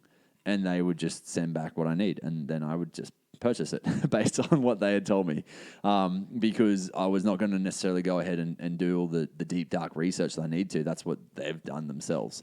Hunting with lighted nocks versus standard nocks, I think is really good to hunt with lighted nocks if you're doing it, obviously, like on that last light. It makes a big difference for being able to see where your shot placement actually goes. That's the biggest thing, is just being able to see where your shot placement goes. And then the other side of it is like on your film meaning, or while they're running away. The other thing is it makes it easy to be able to find your arrows if they're then lodged somewhere else. So for instance, I went out and did a night hunt a few weeks ago. And if this is when I was at the farm sitting, and I shot a pig and I shot a cat. And if I had lighted nocks, it would have made the process of finding or seeing the pig go down as the first piece, finding my arrows as the second piece. So I would have seen the pig drop. I would have been able to go over and collect my arrow a lot sooner and find the pig a lot sooner. Instead, I just kind of had to wait and then trek it over to him in the dark and see where he was. Versus with the cat, like it punched straight through the cat, and then I had my arrow bury into the ground, and then it took me a while to find it. But once I actually found it, I pulled the arrow out and was in completely good nick and ready to rumble. Broadhead's still intact, everything's still intact, but if I had lighted nocks, I would have been able to see the little bit of a tab, and this is the middle of the night, you got to remember, so I couldn't see anything, but the nock was just hanging out the end, so I would have been able to see it. So that's kind of the benefit there. How does the moon phase affect the rut? This is something that Mr. Kev Schill delved deep into on the Red. Finding the Big Boys was the podcast roughly that I called it something around that. Sorry, it's getting late. I'm getting tired. Pretty much the moon phase is not the thing that actually affects it. It's the time of day. The amount of light that we have within a day. So essentially animals would have a circadian rhythm as well as humans, and they would respond to the circadian rhythm. And the length of day plays into effect with that's kind of what causes the rut. So based on the length of day will be based on when their body kind of says, hey, it's time to start dropping testosterone and whatever else and growing from there. So diving deeper into that. What is your shot sequence and how did you build your own shot sequence? So pretty much I went through a process. There's some great videos online that John Dudley puts out kind of about shot process. I looked at them quite a lot. Then there's also, I went to Summers for some, for a bow tune and a coaching session. That was really invaluable in regards to just helping me to really solidify the whole process. But pretty much, also Brad Murphy talks a lot about this, and he's got his Building Better Bowhunter course, and he goes right through it on that as well. So the whole process is that you need to think about your whole body in regards to every bit of how you are standing or sitting or whatever it is. That is going to play into effect to what happens to the bow at the end of the day. So some of the biggest things are like even foot position is something that matters. So setting up your feet correctly. This is when you're doing target archery or just shooting your bow in general. When you're out hunting, you don't necessarily always get that chance. So it is worthwhile to, once you've got a shot process down, to go and actually practice these extra things. But stance is something to start with. So back foot slightly further forward than the front foot in regards to position. So you can rotate your hips if you need to point them at the target. At least that's my understanding. Once you're in position where your hand goes, when you draw back, making sure that you're pointing your hand directly at the target. You're not doing like a big arched kind of draw. You see the people like aim up, they lean back and aim up into the sky. You've got a lot of potential for misfires and shit to happen there. Things just go wrong. And yeah, pretty much once you've drawn back, your hand position on the actual riser, once you've drawn back, where you're finding your position. So if you're finding the string on your nose, you're pulling back and finding an anchor point and hitting that anchor point every single time. And then a lot of it for me is about relaxing. And this is something that Summers really kind of talked to me a lot about, was like, you're too tense, you've got muscles, you're trying to use them too much. Essentially, you need to draw back, you need to relax. So for me, a lot of the process is get there, sit into a position that works well for me. And for me, I draw back and I think about pulling my shoulder blades together. So pinching my shoulder blades together and having a big chest, essentially. So pointing my chest out. And that's what keeps my bow back. And then I just relax the rest of my body. So my shoulders are somewhat engaged. I try to relax my forearms, try to relax my grip. I hook my finger over the bow, or over the trigger, and then I just start to pull back when I'm ready. So after obviously, there's the process of checking. I check my bubble. I get my pin somewhat on angle, on sight of where I want to shoot. And then I start to say my little mantra, which is aim small, miss small. Aim small, miss small. Aim small, miss small. I just say it, say it, say it. Eventually my shot goes off and hopefully it's a good one. Thoughts on shooting? Oh, so this is the same question once again. So back to Ethan in regards to, he said, thoughts on shooting the 5-pin, 8-pin or 3-pin sliders. I'm all for a slider, but yeah. So with that being said, he's actually got some questions around the fallow rut. So what are your tips for the fallow rut? During the fallow rut, what is the best approach to rattling in deer? Should you sit off a scrape and a blind, rattle them in? Should you be constantly moving around rattling, or are you better off staying in a spot for the day? Should you try spot deer and then rattle them in, or are you best off trying to put a stalk in without a rattle? Should you mix in hind and doe calls into the mix? So that was all the questions that I passed this on straight on to Grant, because I was like, mate, you've got a block full of fallow deer. You've hunted some great fallow deer, and you're also going to bog area to go hunt some more fallow deer. So you're a person who knows fallow deer. I feel like you're going to be able to give us some hot tips on that. So got a good few minutes from Grant here, which we're going to go through. There's also a few other questions that came through. I might just quickly ask them or show them really quickly. So once again, going back to Mick Kovarak, sorry. So do fallow rut away from their rubs. Found heaps of rubs in Feb, but no stags in the rut or any does. And then the other questions was, so who has the biggest horn, Jack or Randy? And then there was also a question, wasn't really a question, it's more of a statement coming from Too Many Tims. It said, tell Cayuga Broadhead to make the pilot cut without the pilot cut, a straight single bevel. And then all the questions that we had from Mr. Ethan McDonald as well. So let's have a little play.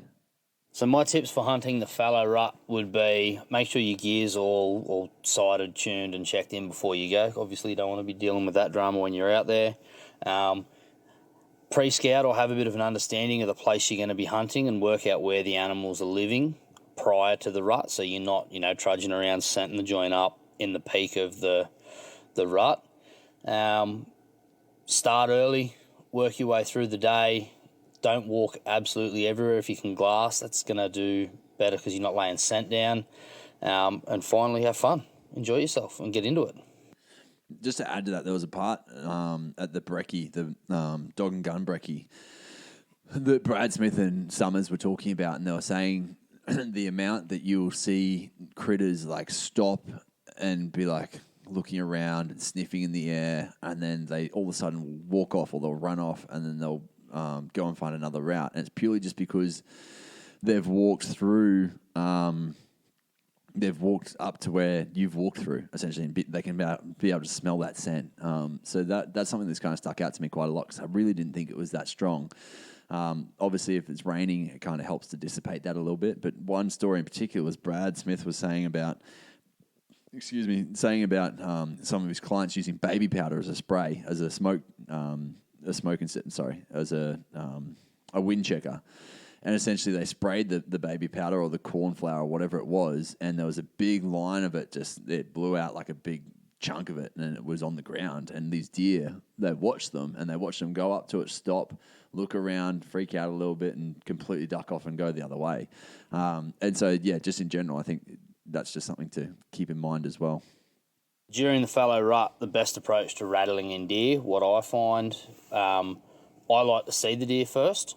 I hate blind rattling, but that's because I know the block, and anything you blind rattle can come in from any angle. If you don't see it and it's downwind of you, it's going to get your scent, it's going to be educated, and it's going to, pass that information on to the next and the next, and basically you're going to ruin a block by just blind rattling.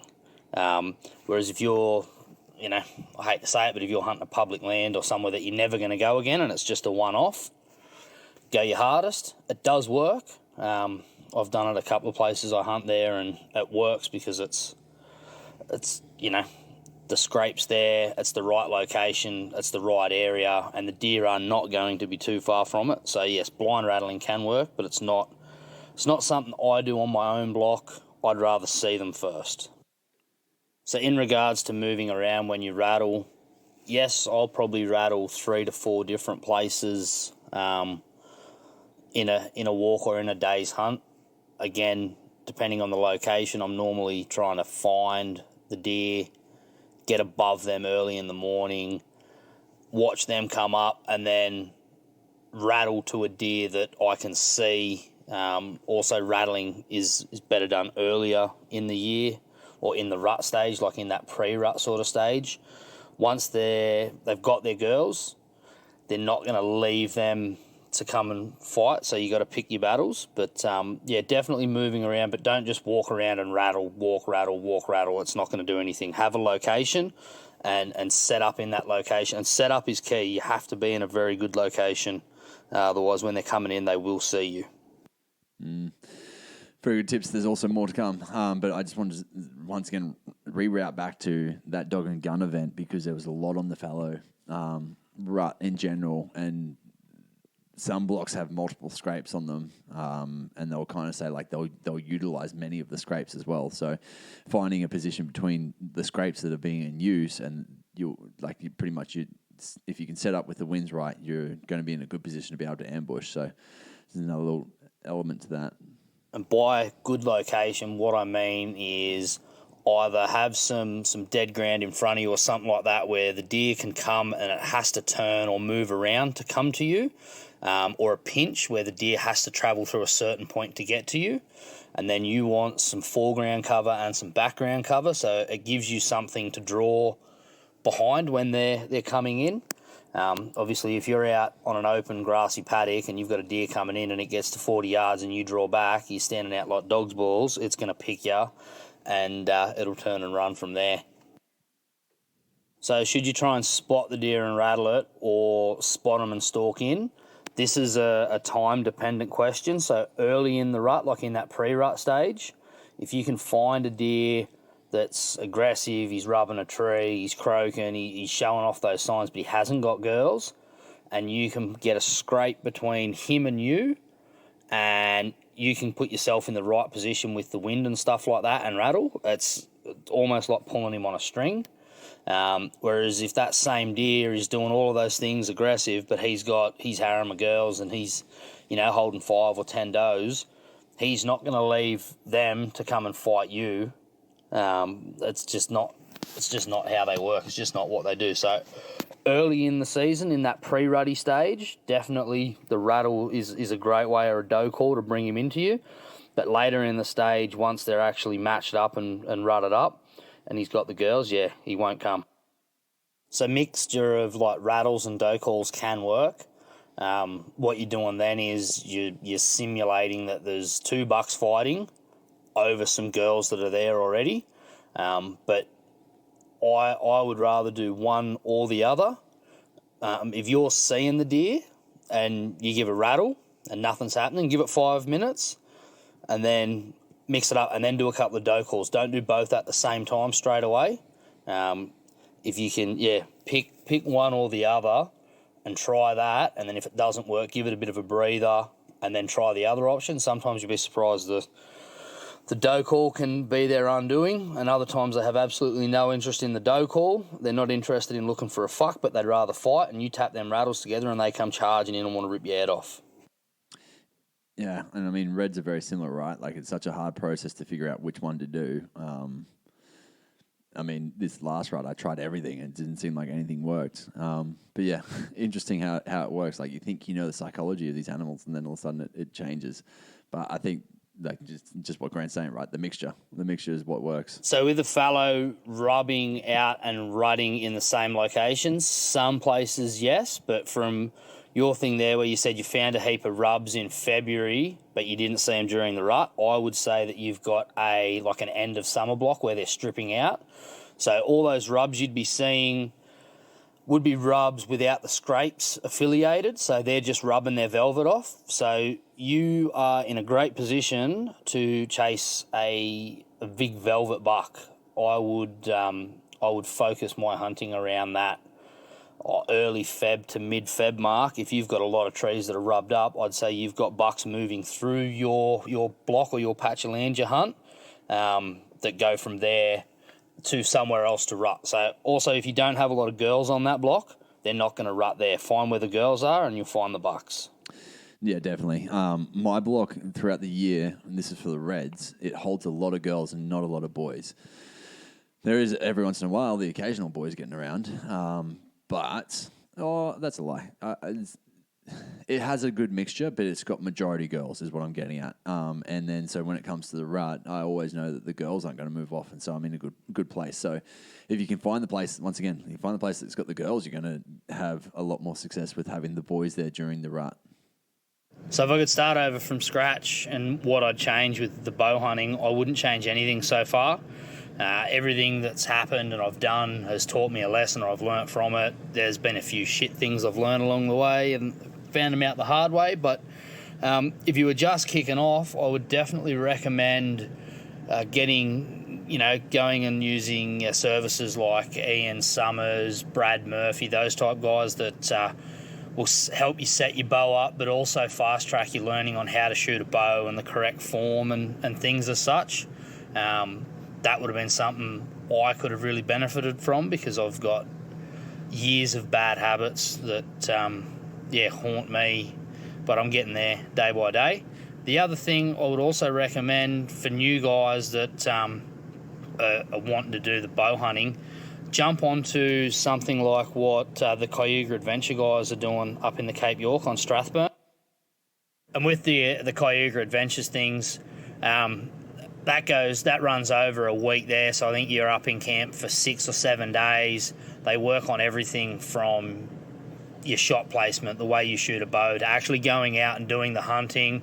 They also do a lot there. I think the first day is pretty much like all your theory, shot placement. They got videos and situations and stuff like that, and they'll go through and talk about it. Also, when you do eventually get out and have a hunt and do all of that, you get to shoot the animal. There's other services out there that you're just a part of it, and you watch someone else do it, and they then show you how to break it down and do what they do. Whereas with that one up there, you're actually there doing the whole process, and then the boys will open that up and show you what damage you did, and what arteries and what parts you've taken out on that animal with the shot, and what that arrow broadhead combination did. They also go right down the line with things like broadheads, arrows, choosing the right ones for what you're doing, giving you a bit of an insight as to why, teaching you how to sharpen your broadheads and your kit. You've got living legends up there. You got Ian Summers, Matt Moore, Brad Smith, Tommy Pilo, Brad Murphy, Owen Stronall. They're all guys that have done it or will be doing it over the past years. Like, those guys are living legends and immortals of the sport. They've been a part of and probably seen more animals shot with a bow and arrow than most guys have had hot dinners. So if you're wanting to fast track your journey, I couldn't recommend anything better. There are some shorter courses. Brad Smith does one, I think it's a 3-day or something like that, and it's more focused around the hunting. And then Brad Murphy does another one. He also has some online stuff, and that's more around your bow shooting and technique and form and all that. Who has the biggest horn out of myself and Spinksy? That one might have to be a Patreon or a pay-per-view or something like that if we do a roar off or a horn off, whatever you want to call it. OnlyFans. But we'll keep that one in the imagination. As to doing a pilot cut without the pilot cut part of it, it's not something that we really think. There's plenty of other heads on the market that already have that. Our stuff's there is about innovation, and there's a lot more that goes into it than just a cool look and shape. There's the aerodynamics, there's the way it flies, there's the way it cuts, there's the way it penetrates. There's benefits with like angled shots and steep quartering shots with the way the blades work. There's literally hundreds of years of bow hunting experience have gone in to develop that head, and it's a combination that's taken a while to do. So we're not just gonna do the old photocopy mob of something else's, change it by 2% here or there and call it something else new. We'll just we'll stick to design and new things that are innovative and market leading. There you go. I mean, really, it's why I also love them, right? It's why I choose to shoot Cayuga. I'm going to wrap this up and finish off with my side to the question as to what I would do to change. Like, if I was starting from scratch, what would I change? And I mean, I definitely agree with both Grant and Kev on what they said. Like, pretty much my journey is my journey. It's what happened, and it's what made me a bow hunter today, right? But at the same time, I think there's kind of two sides to this, and it's like, if you had money and money wasn't an issue versus if you didn't have money and money was an issue. Because if you had money and it was no issue whatsoever, like buying the best bow straight off the bat, buying all the best gear straight off the bat, getting a coach on board, something like Summers, going to Summers, getting your bow tuned, going to Brad Smith, getting your bow tuned, going to someone like that tunes bows and knows how to shoot properly, teaches you to go through your proper shot process, maybe even buying Shot IQ, Joel Turner's course, and learning how to go through the mindset side of bow hunting, of your shot process, and making sure that you're not going through the shaky system or like the adrenaline dump or whatever it is that might stuff up your shot process and cause you to have target panic. And then the next thing that I would do would be go on as many guided hunts as possible. Guided hunts in Australia in particular, not necessarily overseas. Oh, depending on the situation, right? But it'd be more so about getting out into doing spot and stalk situations, something like going off with the Cayuga boys, like a Cayuga adventure, for instance, because of the process that they've got set up, whether it's just going on a guided hunt, like where you go and hang out for a week, or if you go and do the complete Bowhunters course. Like, I honestly agree that is one of the best ways to fast track you. And living, breathing truth of this is my friend, Mr. Rob Morris, who came on a hunt with us at Grant's Block last year around this time. And Rob was very green to bow hunting. He hadn't really done much bow hunting at all. He'd done a lot of hunting in general, so he had a fair understanding of hunting. But when it came to shooting the bow, he really wasn't super confident with it. And so, like, one example is on that hunt, we went and stalked in on pigs, and Rob took a shot at, like, it was honestly 6 meters, and he missed the pig. Fast forward to where we're at now, and this last year, Rob's done a few more trips with Grant, so really got down like the stalking side of things, really understood that a lot from Grant. He got a trip up to Cayuga, did a whole week up there, and got just a wealth of knowledge while he was up there, got his bow tuned, got everything kind of really dialed in and ready for him to rumble. And then he's done multiple other little hunts by himself, which has now really built his confidence up. And so watching Rob in 1 year, what he has achieved is like absolutely ridiculous, just to see the leaps and bounds that he's come. Like, the fallow buck that he shot this year is so good and like what people dream of, right? And he's gone out and done it, and he's really his first year of bow hunting. You're like, what the fuck? Like, it's crazy. And so that's where my idea kind of comes from. If I was to redo it and money was an issue, then that would be the route that I would take. If I was to redo it and money was an issue, then it's a very different story. It's about buying what you can, doing what you can, getting it set up how you can. The biggest thing that I would put money towards is making sure that my bow is tuned in. Whatever my bow is, if it's the basic pack bow, or if you're getting a mid-range bow, I would just make sure that I'd get it tuned by someone who knows how to tune bows, someone that can paper tune it, someone that can set it all up, make sure it's actually shooting correctly, that the broadheads and the field tips are shooting properly. That would be my first go-to position, because then I know my bow is shooting right, and I know that I just now need to learn how to shoot. I'd probably, as a second piece to that, I don't know if I'd actually say that. I was going to say go and get yourself a back tension release, but if money's an issue, then you're not going to really be able to afford that. So the next thing I would do is put myself in as many situations as possible of hunting, because really getting out and hunting more is what's going to make you a better hunter. Getting in the situation of stalking on animals, whether they're animals you're going to shoot or just animals that are in the bush, like stalking up on kangaroos, stalking up on cows, stalking up on your dog when it's in the bush, like that in general. If you can do that without them noticing you, you're doing well. Okay. But the other side to that is actually, there's this great resource called Becoming a Bowhunter. I'll listen to that podcast because it gives you a lot of good tips from what I hear. But yeah, I think in all honesty, there's so much that's out, and content-wise, probably online, YouTube-wise, everything. I would just be focusing on getting my shot process down to a T, making sure that my shots are consistent.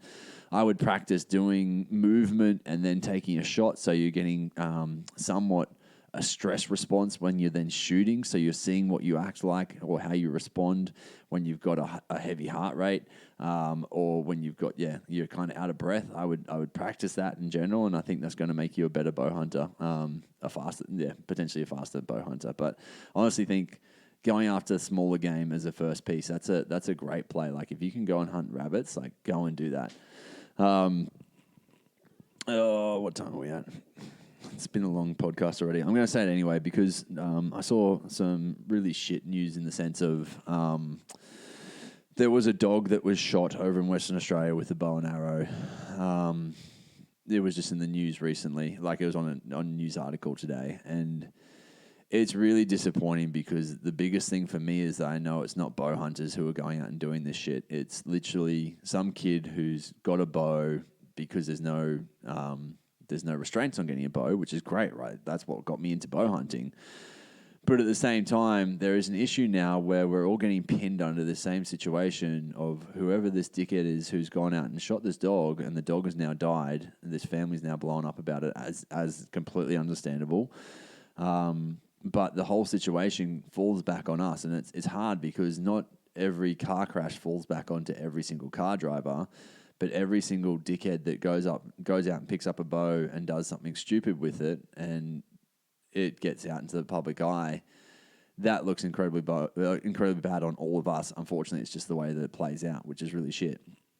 But the biggest part to this is that, and I don't know that anyone here on the podcast is actually, who listens to the podcast is even going to be in this avenue, but it's like, if you know of people who are doing stupid shit like that, like pull them up, be the bigger person, be the bigger man, because it's going to save our sport, it's going to save our passion, which is what I probably prefer to call it, right? Like, it's more of a lifestyle thing than it is a sport, definitely. Like, fed my whole family for the last year and a half off of it, plus my sisters and stuff. Like, it is really a bigger piece to life, and it's a very innate thing to us, and something that we're going to lose if we don't protect it. So being able to have those conversations with people who are being idiots, and it's hard because it's not usually going to be bow hunters, right? Like I said, it's going to be the people who would happily go and poach. Once again, not hunters, they're poachers. It's going to be people, probably going to be kids playing around and just, I don't know, whatever it is. It's unfortunate. It's one of those situations where if you do ever see something going wrong, just be the bigger person and go and say something. Telling them off could be all they need just to actually get their head in line really quickly. Otherwise, we can, of course, just like pull out your knife, give them a little cut off a finger or something like that, take a digit, make sure they really understand they should never do it. No, I'm kidding, of course. But yeah, it's funny. It's not funny at all. We've got a thing here in Brisbane right now where break and enters are just becoming more and more. Like, it's crazy how many people are doing break and enters. I'm like, fuck, we used to do knock and run to get our little high on a Friday night, not go and break into a house and try steal a car. Like, that's what the new kicks are, going and trying to do that. So pretty crazy. And I always joke about they should just start knocking off fingers. Like, take a digit and they won't do it for too much longer. You'll be able to see who all the stealers are pretty quickly. But I honestly think that as a group we can come together, and I think even just knowing there's not bow hunters who are going out and doing that, it's just unfortunate. It does play out onto all of us. It's something that will affect all of us, and so the biggest thing is standing up for what we've got and making sure that we do the right thing when we can do it. And so, yeah, with that, I'm going to leave you with that. I'm looking forward to bringing you guys some really cool content over the next few weeks. I know we're going to have a lot of fun on this hunt and get a lot of really good podcasting camp, a lot of laughs and whatever else to share with you guys. So I'm looking forward to that. And got a good few exciting months coming up in general. I'm even thinking about, I'm not sure if I'm going to be able to make it yet or not, but there's the Trophy Takers event in September at Bathurst. And so there's potential for me to be able to get down to that. So I'm just trying to see if I can work that in. It would mean I'd have to give up a hunt, which is a little bit, that's what's on me right now. But at the same time, I know there's like some living legends down in this that will be going to the Trophy Takers event. So yeah, not sure yet. It's kind of an up in the air thing. But if you're close by in Bathurst and you can make that happen, then I'd definitely recommend it. I think it's one of the middle weekends of September. I don't even know where you'd go to find out more about that. Maybe Trophy Takers. I've literally been told by mates, hey, it's on, you should come down. I'm like, that's a great idea. I should. So yeah, with that, I hope you guys are getting out and shooting some arrows, and we'll talk to you soon. Psych, we're not actually done yet. We had a few late arrivals to the party that came back with some answers that I have to put them on. You guys have to hear the answers, otherwise we'll be left with the unknown for too long. So first of all, we've got Mr. Brett Meldrum back with the question: his answers to the question, what would you change or what would you do differently if you had to start over again? Hey, mate. Sorry for another late reply. What I would change if I started bow hunting again, back in the day, all we had was just going to the local archery shop, getting a bit of knowledge from there, or DVDs or VHS tapes for that matter. Back when I started, 23, 24 years ago. So it was all before the time of social media. But the biggest thing I would have done different is I would have started joining archery clubs. I would have joined the ABA and any local archery club, Freddie, shooting club, whatever I could, because I think it really would have progressed me a lot quicker than what I did, doing everything solo, and that's reflected even on me now that I still do everything solo. So, biggest thing would have joined some clubs, local clubs and ABA branch, and I reckon it would have put me in leaps and bounds. Yeah, I definitely agree on the hunting with people. It definitely fast tracks you in the sense of you're either depending on the companion you take with you, but you're either learning from them, and that's typically the way you guys can teach each other something along the way, or they're able to kind of say, hey, you just bounce ideas off of them. I think it just helps you to progress a lot faster, that's for sure. Especially if you're hunting with someone who's faster or better than you. In that sense, you just it's a fast track in general. And with that, we've got a whole heap of content from Mr. James Doomstis. He came through with the goods. So I want to publicly apologise for whatever I said about him. He is a good guy, and he came through in the end. But he just didn't take note of the memo of keep it short and punchy. So we'll be here for another hour of great content. So I hope you guys enjoy. Yo, it's your boy James Doomstis and co-host of the Becoming the Bowhunter podcast. Lovely to be back. It's been a minute. I know Matty, I'm pretty sure, has informed me he did a bit of shit talking about how I wasn't going to do this, but you know, I always come through for our loyal listeners, and we really do appreciate everyone that chimes in every week to listen to the podcast. Today's a Q&A episode, so just trying to answer some of your questions and just going to dive into a few now. So the first one that I'm jumping into is we've got thoughts on shooting a single pin, 5-pin, 8-pin or 3-pin slider. So I personally, it's obviously applicable to whether you do more target archery or whether you're more of a bow hunter. But I personally run just a single pin slider. It's actually the Spot Hog. I think it's the Fast Steady X or something like that, where it's got the sort of 2 pins in one, I guess, which just helps when you have a critter, you range them at 25 and then a fallow buck all of a sudden runs out to 35.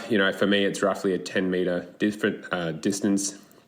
And so I can line that second pin up and send that arrow accurately and you're not judging sort of distances. But the reason I really shoot it was I come from originally shooting a 5-pin sight when I was younger and I guess sort of learning.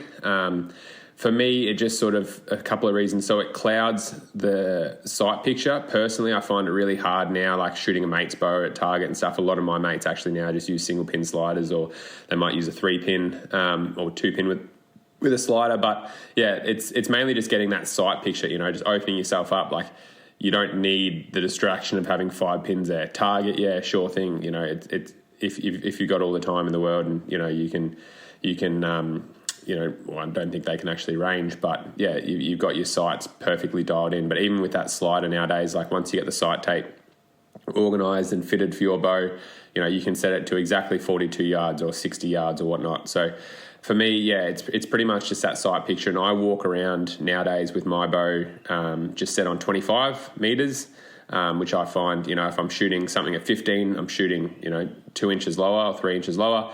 If I'm shooting something out at 35, I'll use that second pin that's already built into the sight. So I pretty rarely actually touch my sight, to be honest, nowadays. And yeah, like I've just gotten confident shooting, even target with just leaving it at 25, and you just get, you learn to shoot off. It's at 30, well, I'm only aiming 2 inches high. If I'm shooting 35, well, I use that second pin. Okay, if I'm shooting out to 40, well, then you've got a bit more time most of the time, and you set it to 40 metres. So I also don't shoot very far, so that's another reason. But yeah, even with I know that Option Archery, that's probably the next site that I would go to if I was going to shoot a few more pins, just so you could have like maybe a 20, 30, 40 and then have a slider down the bottom. You can always, they've got a really good design where you can flip it out. That's probably the next site that I would look at going to if you did want to have a couple of pins.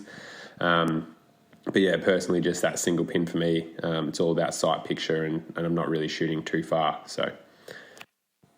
So next question comes from off Instagram, Ben Atho Hunt. So thanks for sending that in, mate. If you could start from scratch, what would you change about the way you started bow hunting? I personally had an awesome start, obviously with my dad and a lot of my family doing bow hunting. I was really fortunate in sort of having a great mentor and also, support to be taught. I think probably one thing I would say is like maybe just push your limits more a bit. Like obviously we were pretty young. There's a lot of guys getting into it and girls getting into it now as sort of more older, people and people that didn't have traditionally their whole family hunt or whatever like that. So I think, push your limits a bit more. Like it's incredible what you learn on going and booking. Like try and book maybe like somewhere, like if you're in New South Wales somewhere and you always hunt, fallow deer or reds and goats and pigs, well, book a hunt to go hunt shield deer or book a hunt to New Zealand or go book a hunt to go, to chase some rooster or, do some hog deer or do some sambar. Like every year, maybe try and push yourself and go and do one new experience and have one new hunt somewhere else. Or, like I think the biggest thing as well was I'll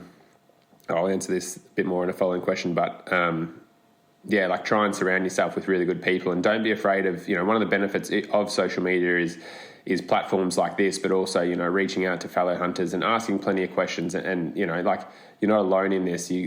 There's no sort of dumb question per se. So if you haven't got someone there that's maybe got a bit more experience or a bit more know-how in the bush, well, send someone a message on Instagram. Like there's hundreds of bow hunters out there that's willing to help out. So yeah, try and learn as much as you can and spend as much time in the bush. Another little thing I'll add to that is probably about gear. Like now I'm pretty well set up. I don't change a lot of the gear that I use because, like once I get sort of confidence, I'm not one of these guys that sort of tinker and buy a new bow every year or change my release or change my stuff. Like, a lot of the brands I've worked with and I've used for 5 years now plus. But I think one of the big things is there is a pretty big difference out there between like the best gear on the market and the worst gear on the market. And a lot of the time, you can get away with both of it. But what I would say is just sort of slowly upgrade those big ticket items. Like, so yeah, buy a $200 pair of binos, you'll run that for a couple of years and then try and upgrade to something really, really worthwhile. Like some of those higher end brands, like I run a Maven or there's some really good Vortex optics out there.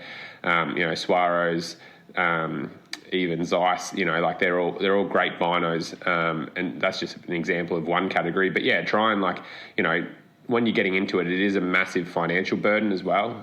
Not only just paying for hopefully getting experience in guided hunts and that type of thing, but also fuel and food and time from family and stuff like that, but also just purely buying gear as well. So I would say, there's nothing wrong with just sort of starting out with a lot of the basic gear. And then if you definitely see that this is a lifestyle for you and something you want to get into, then I would say, just slowly start sort of upgrading those big ticket items, sort of one thing at a time, like you just got our tax return back. So boom, maybe, okay, I'll invest a bit more and get like a really good Exo pack or I'll get a Stone Glacier pack or whatever. And then next thing is, okay, I'm going to buy a really good pair of boots, that will last me a couple of seasons. And then, a new pair of binos. And then I know it is, like I said, it's all a big financial crunch.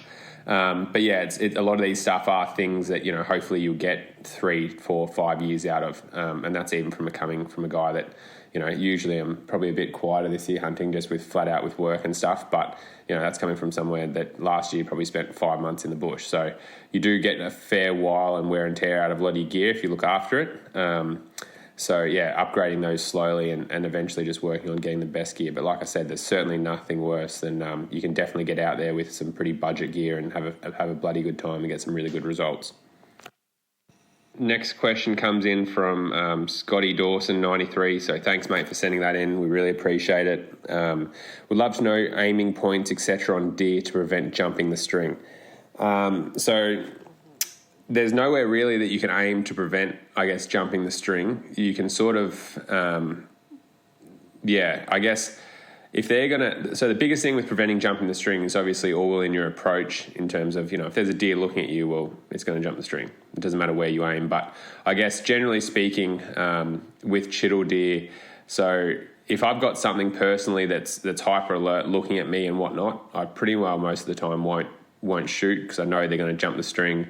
Especially if if it's only at 20 yards, then they're not going to be able to get out of the way of that arrow most likely. But because it's all about whether that shot's going to be ethical and hit where you want it to. But I can definitely say that if there's a deer, most of the time with chittle, I'm sort of aiming for that bottom line in the chest, especially fallow deer. I know they're really renowned for doing it, but I've also heard of reds and pigs can even do it themselves. So I think the biggest thing is you can't really anticipate where they're going to be, and so I guess just trying to be as ethical as possible. They generally, in my experience, are going to be sort of dropping and turning away, but which way, whether they're turning into the arrow, whether they're turning away from the arrow, calling in reds and fallow, roaring them in, grunting them in, rattling them in during the rut, and a deer looking at you at 45 meters and you lining it up and thinking that you holding the pin on the center of its chest that deer's going to be there when the arrow hits. Like, you're probably more likely to hit it in the arse. So that's where a lot of the time with the jumping the string, I guess, question, it's what is an ethical shot, and then you can try and sort of adjust, and if you think they are going to sort of twist and turn a bit,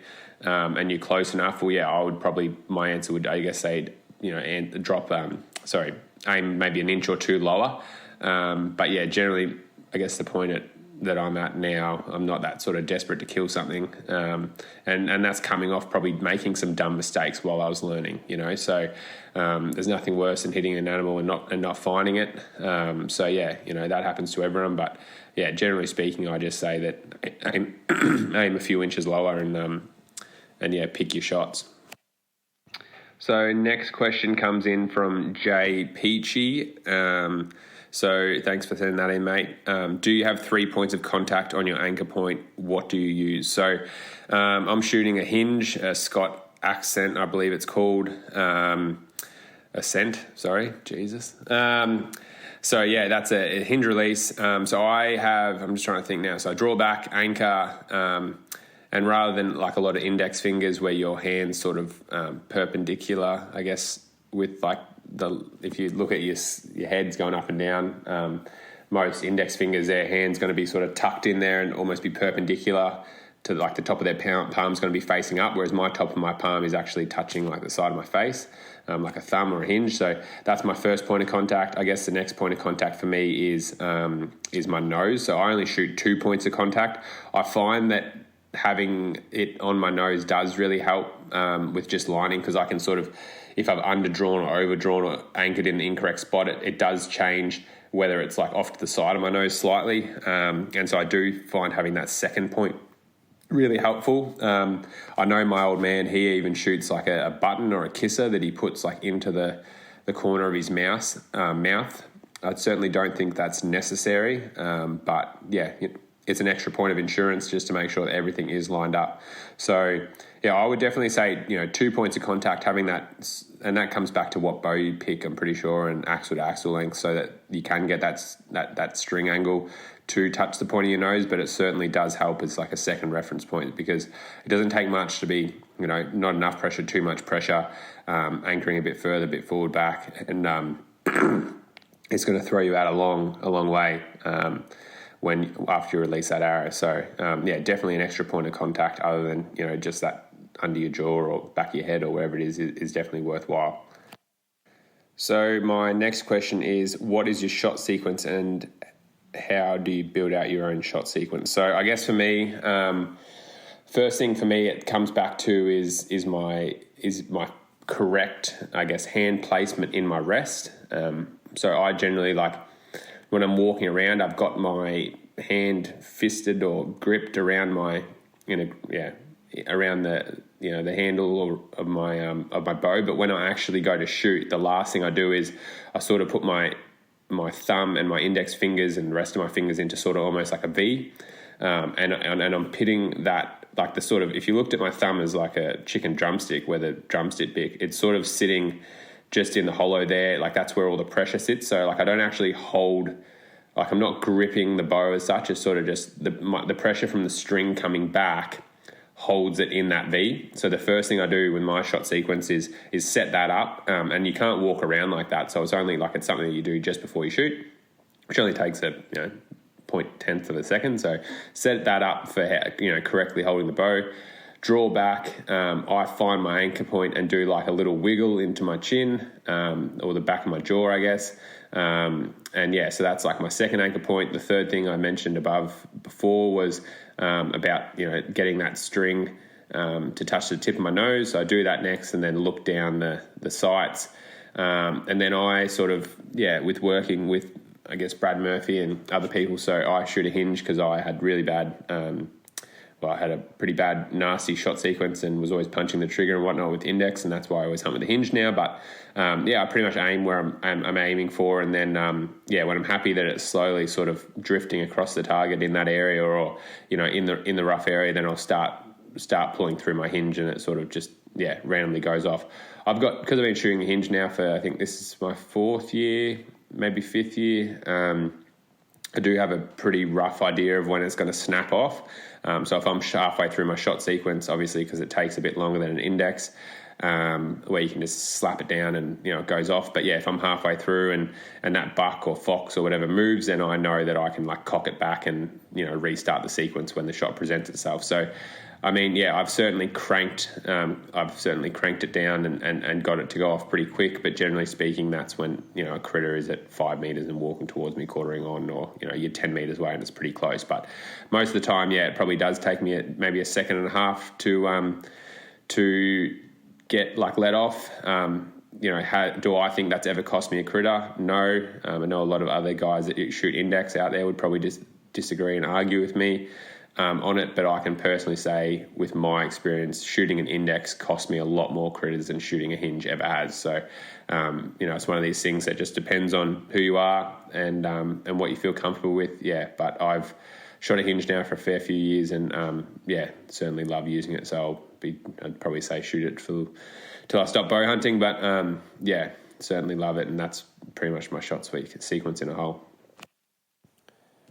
What are your tips for hunting the fallow rut? Seems like all these questions are about fallow. So, I guess doing some pre-scouting, having some cameras out before the rut. It depends what you're after. If you just want to shoot a buck, then get out there and just chase some grunts and whatnot. But I definitely, a few little tips that I really enjoy is get some cameras out there early, especially if you're targeting a specific buck.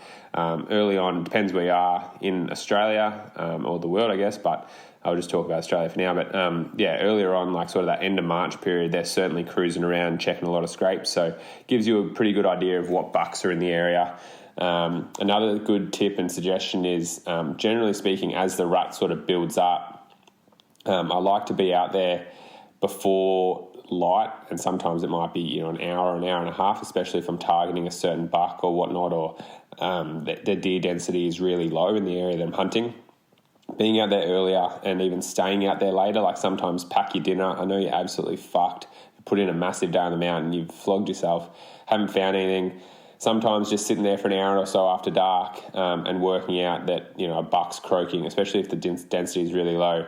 Working out that a buck's croaking from that bench really helps. And often, like I know a few people that walk around all night in the dark just listening to bucks croaking and stuff, especially in low density areas where there's some monsters, but, there might only be 3 or 4 bucks and, 8 does. The pressure's not really high. So, walking around in the dark and trying to listen and whatnot and trying to work out where these critters are, because it does look quite impressive, especially when the rut hits. There's scrapes in every single gully, on every single ridge. There's, every ridge line's got 50 scrapes on it. There's rubs everywhere, but you just can't seem to find a deer.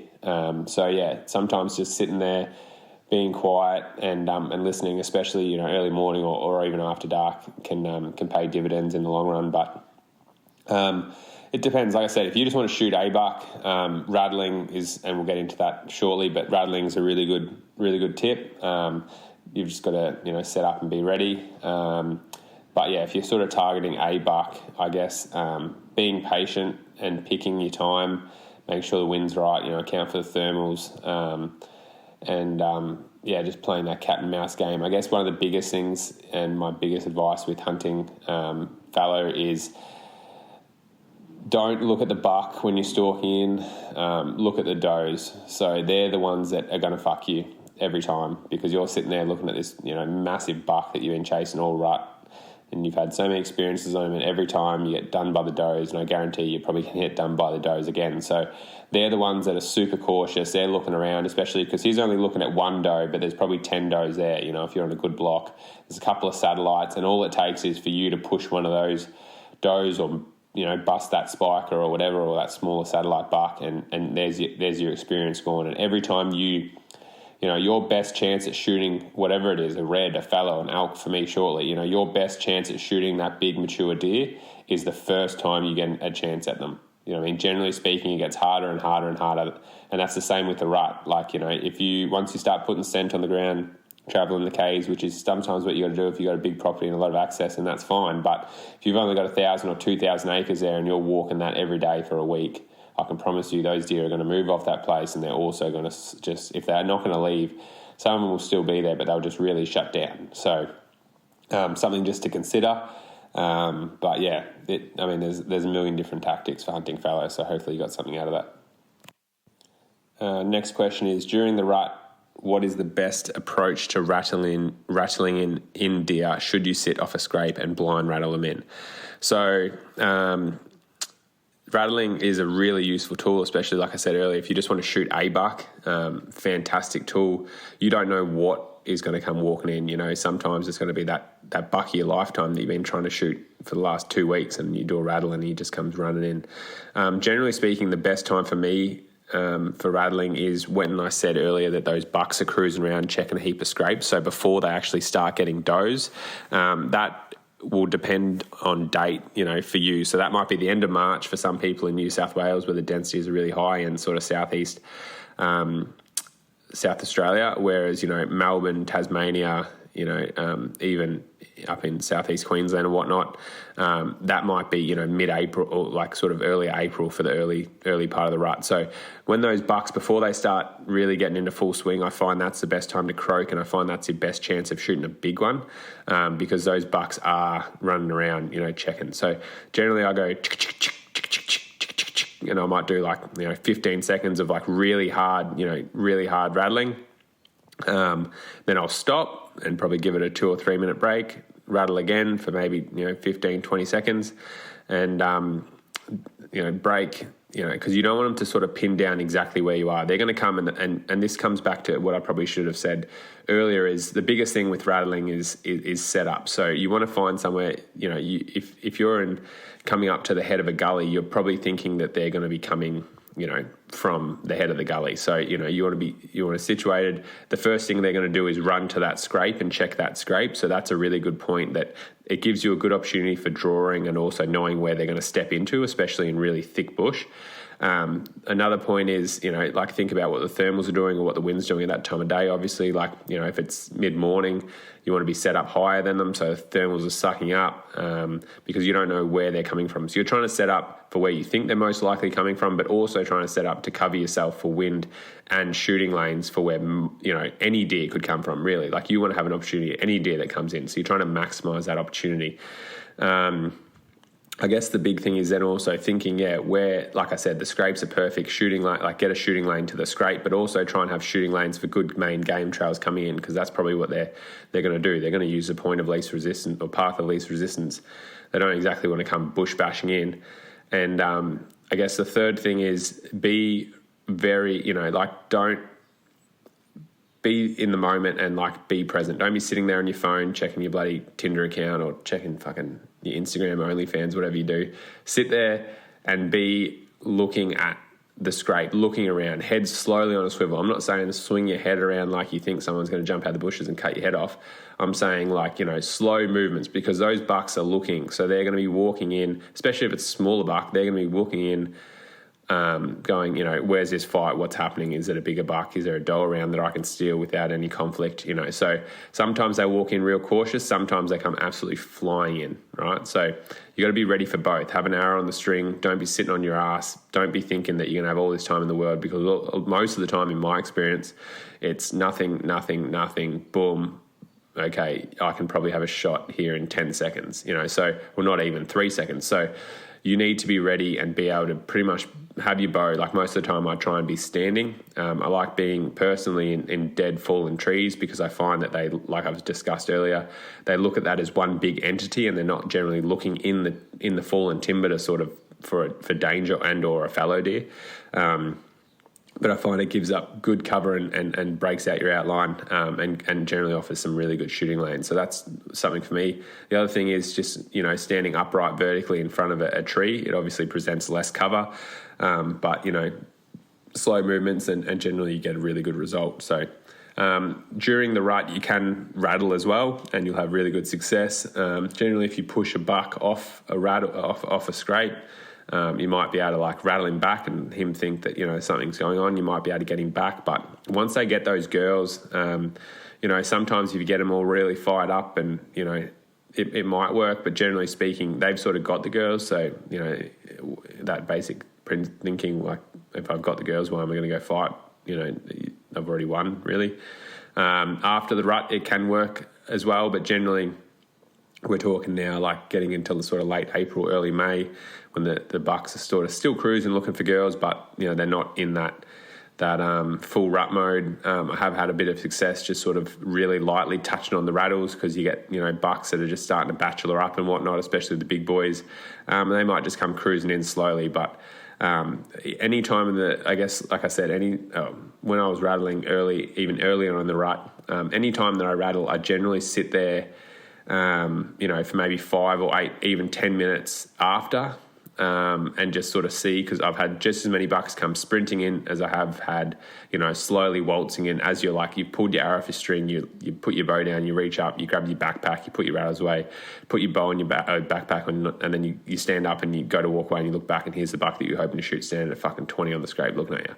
So it's a bit of a pain in the ass when it happens, but that's where, maybe those are the times that you pull out your phone if you can't sit there for that long and you get squirmy, and have a look, try not to move. But if you can be patient, you're obviously going to get your best results if you can see that deer walking in and be able to draw back and like I said, shoot it on the scrape, because as soon as they see you, it becomes very, very hard from there. So try and be active and present in the whole process. And the biggest thing is just setting up in a good spot and making sure you pick some shooting lanes early. So next question is, should you be constantly moving and rattling, or are you better off staying in a spot for a day? I think if you're going to rattle, so deer get pretty, they get switched on to the concept of rattling. So, I mean, you can certainly run around rattling a shitload. And like if you just want to shoot a deer, early rut, you could, like there's a lot of bucks fighting and squaring each other up. So early rut, you could, rattle, and then I'd probably move maybe 500 meters, rattle again. But once you've done that for one day, like just say you have a really good block, you rattle, you've got 10,000 acres somewhere, every 500 meters you rattle, you'll probably rattle in 20 bucks. You'll have a fucking awesome day. I promise you, if you did that the next day though, across that same area, you might get 5. So they pretty quickly, realize that, oh, that's Joe Blow, sitting down there with the bow or a rifle or whatever, especially because most of the time they're not just, most of the time you rattle, they come in and you're either shooting them or most likely spooking them. So it's not that sort of clean sort of experience where they walk in, scrape the smell of the scrape and then leave. So, generally speaking, I'll do a bit of rattling and especially, like I said, early on, I do it as sort of a mid-morning exercise a lot of the time. Maybe early afternoon as I'm like moving into an area, might do a bit of rattling, and generally, I'll sort of set up, rattle for a bit, wait that 10 minutes afterwards, and then move off, and then go rattle somewhere else. And I'm pretty, I don't rattle a lot personally, do it a bit, and like when you do it, it's exciting and you have some great fun. But I've just had very limited experience with big bucks coming in, but it's just a numbers game. Like it's proportionate to, I guess, how many deer are out there. Like those big bucks are fair and few between. So if you did a heap of rattling, I'm sure it works. But they get educated pretty quick. That's all I'd warn, I guess, or say. But generally very like if you're sitting in one spot, just rattling, right?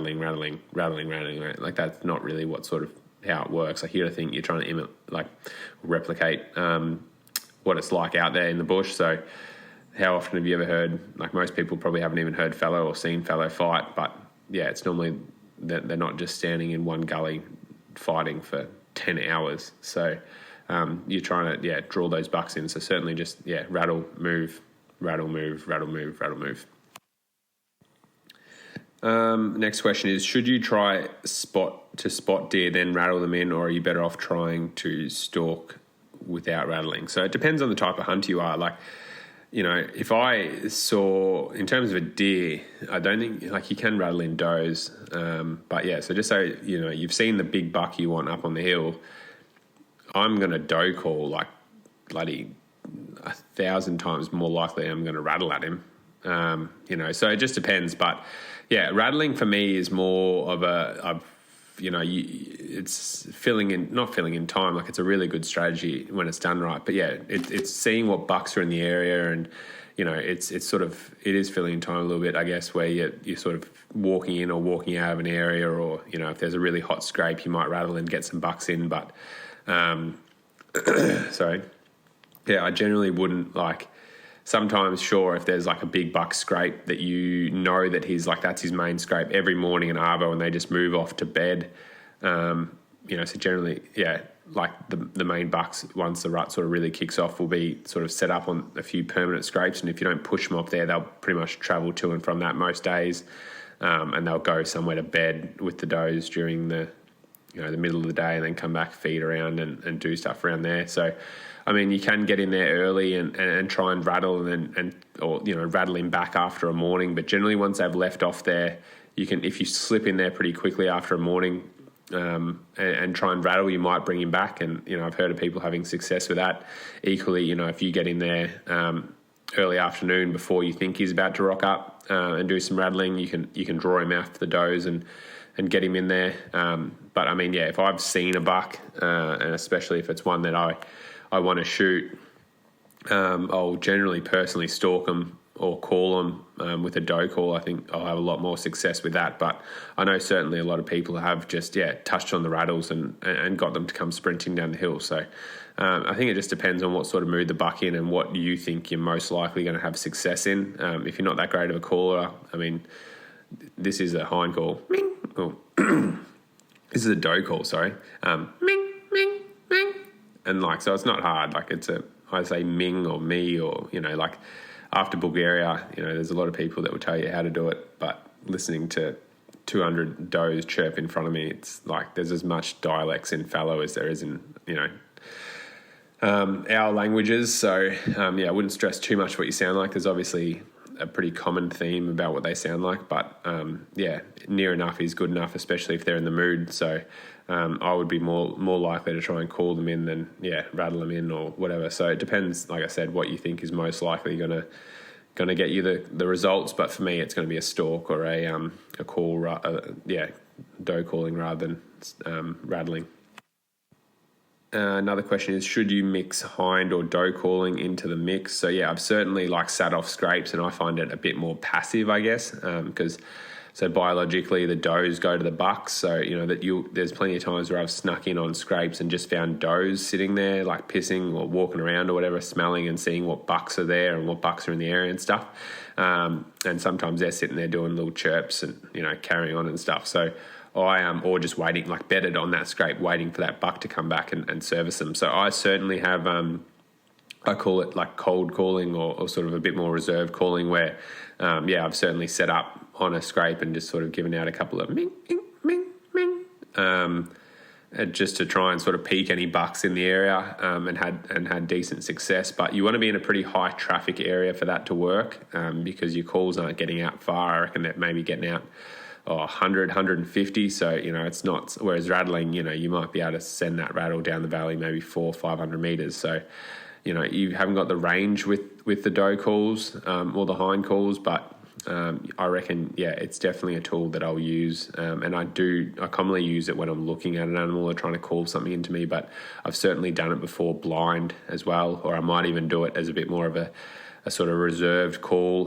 before I rattle and stuff. So I've certainly paired those two together, but generally speaking, I do them sort of separately, and I won't, most of the time I'm just rattling without sort of doe calling. I'll use doe calling sometimes if I've rattled in a buck and they're in a lane or they're running in an angle that I don't think I can get a shot. I'll use doe calls to steer him towards me to try and get that shot angle that I need. I've done that a fair few times with pretty good success, but generally speaking, it's just sort of rattling and or doe calling, and throwing in the doe calls when I need it at the end. Well, that was all the questions that Matty sent through to me. So if one of those questions at the end there was from someone that I didn't mention, thank you very much. I hope all your questions got answered. Thanks, Matty, for having us on again, and thank you everyone again for supporting the podcast. I know Matty does really appreciate it, and hopefully you got something out of those questions. As always, if you have a question or want me to expand on a topic or whatever, just flick us a message. I'll always make time and answer your questions on Instagram or So thank you again, and I hope you learned something from it. Yo. So, jokes aside, James, thank you very much, dude. I really do appreciate you putting in your time and effort into that. And it really was 30 minutes. I was joking about that, but it was. So, it just proves, like, to be honest, he's been absolutely slammed at work, and he took half an hour out of his busiest day to give that to us. So, I do really appreciate your effort, dude, and I know obviously all the listeners do too. So thank you guys for listening, and thank you to all of the guests for this podcast. I think that was a lot of fun. And if you guys like the idea of this and it's something that you think you could get a lot out of, or you'd like to ask some more questions, we might do another few Q&As kind of in the future, maybe every 10 episodes or so, chuck in a Q&A and see what we can get out there. And I'll try to just get as many repeat guests to kind of come in and do that same thing. If that's of interest, then hit me up. And we'll see if we can give that a shot. But otherwise, team, that's actually really the ending of this podcast. So I hope you've enjoyed it. I definitely enjoyed it. I loved getting all that content from everyone. I always learn stuff on these podcasts, so it's always great. And I know if I'm learning, then hopefully you guys are too. So with that, I hope you guys have a great week, great weekend, great week, great day, great night, depending on when you're listening. We'll talk to you soon. That wraps up this week's episode. Thank you so much for joining us, team. If you did have any topics, questions, or you wanted to suggest a guest for Becoming a Bowhunter, you can send me an email at matty@becomingabowhunter.com. If you are enjoying the show or you've enjoyed in particular episodes, please do me a solid and share it around with your friends. If you are not already, please hit the subscribe button, as the more subscribers we get, the higher the podcast gets ranked, and that definitely helps out for showing it to other individuals. If you are not already following me on Instagram, it's at becomingabowhunter.podcast, and on YouTube, it's Becoming a Bowhunter. Get out, team, fling some arrows, get that practice in, and walk those yards in the paddocks until you find those critters. That is it for now, but not the last time that you'll hear from Becoming a Bowhunter.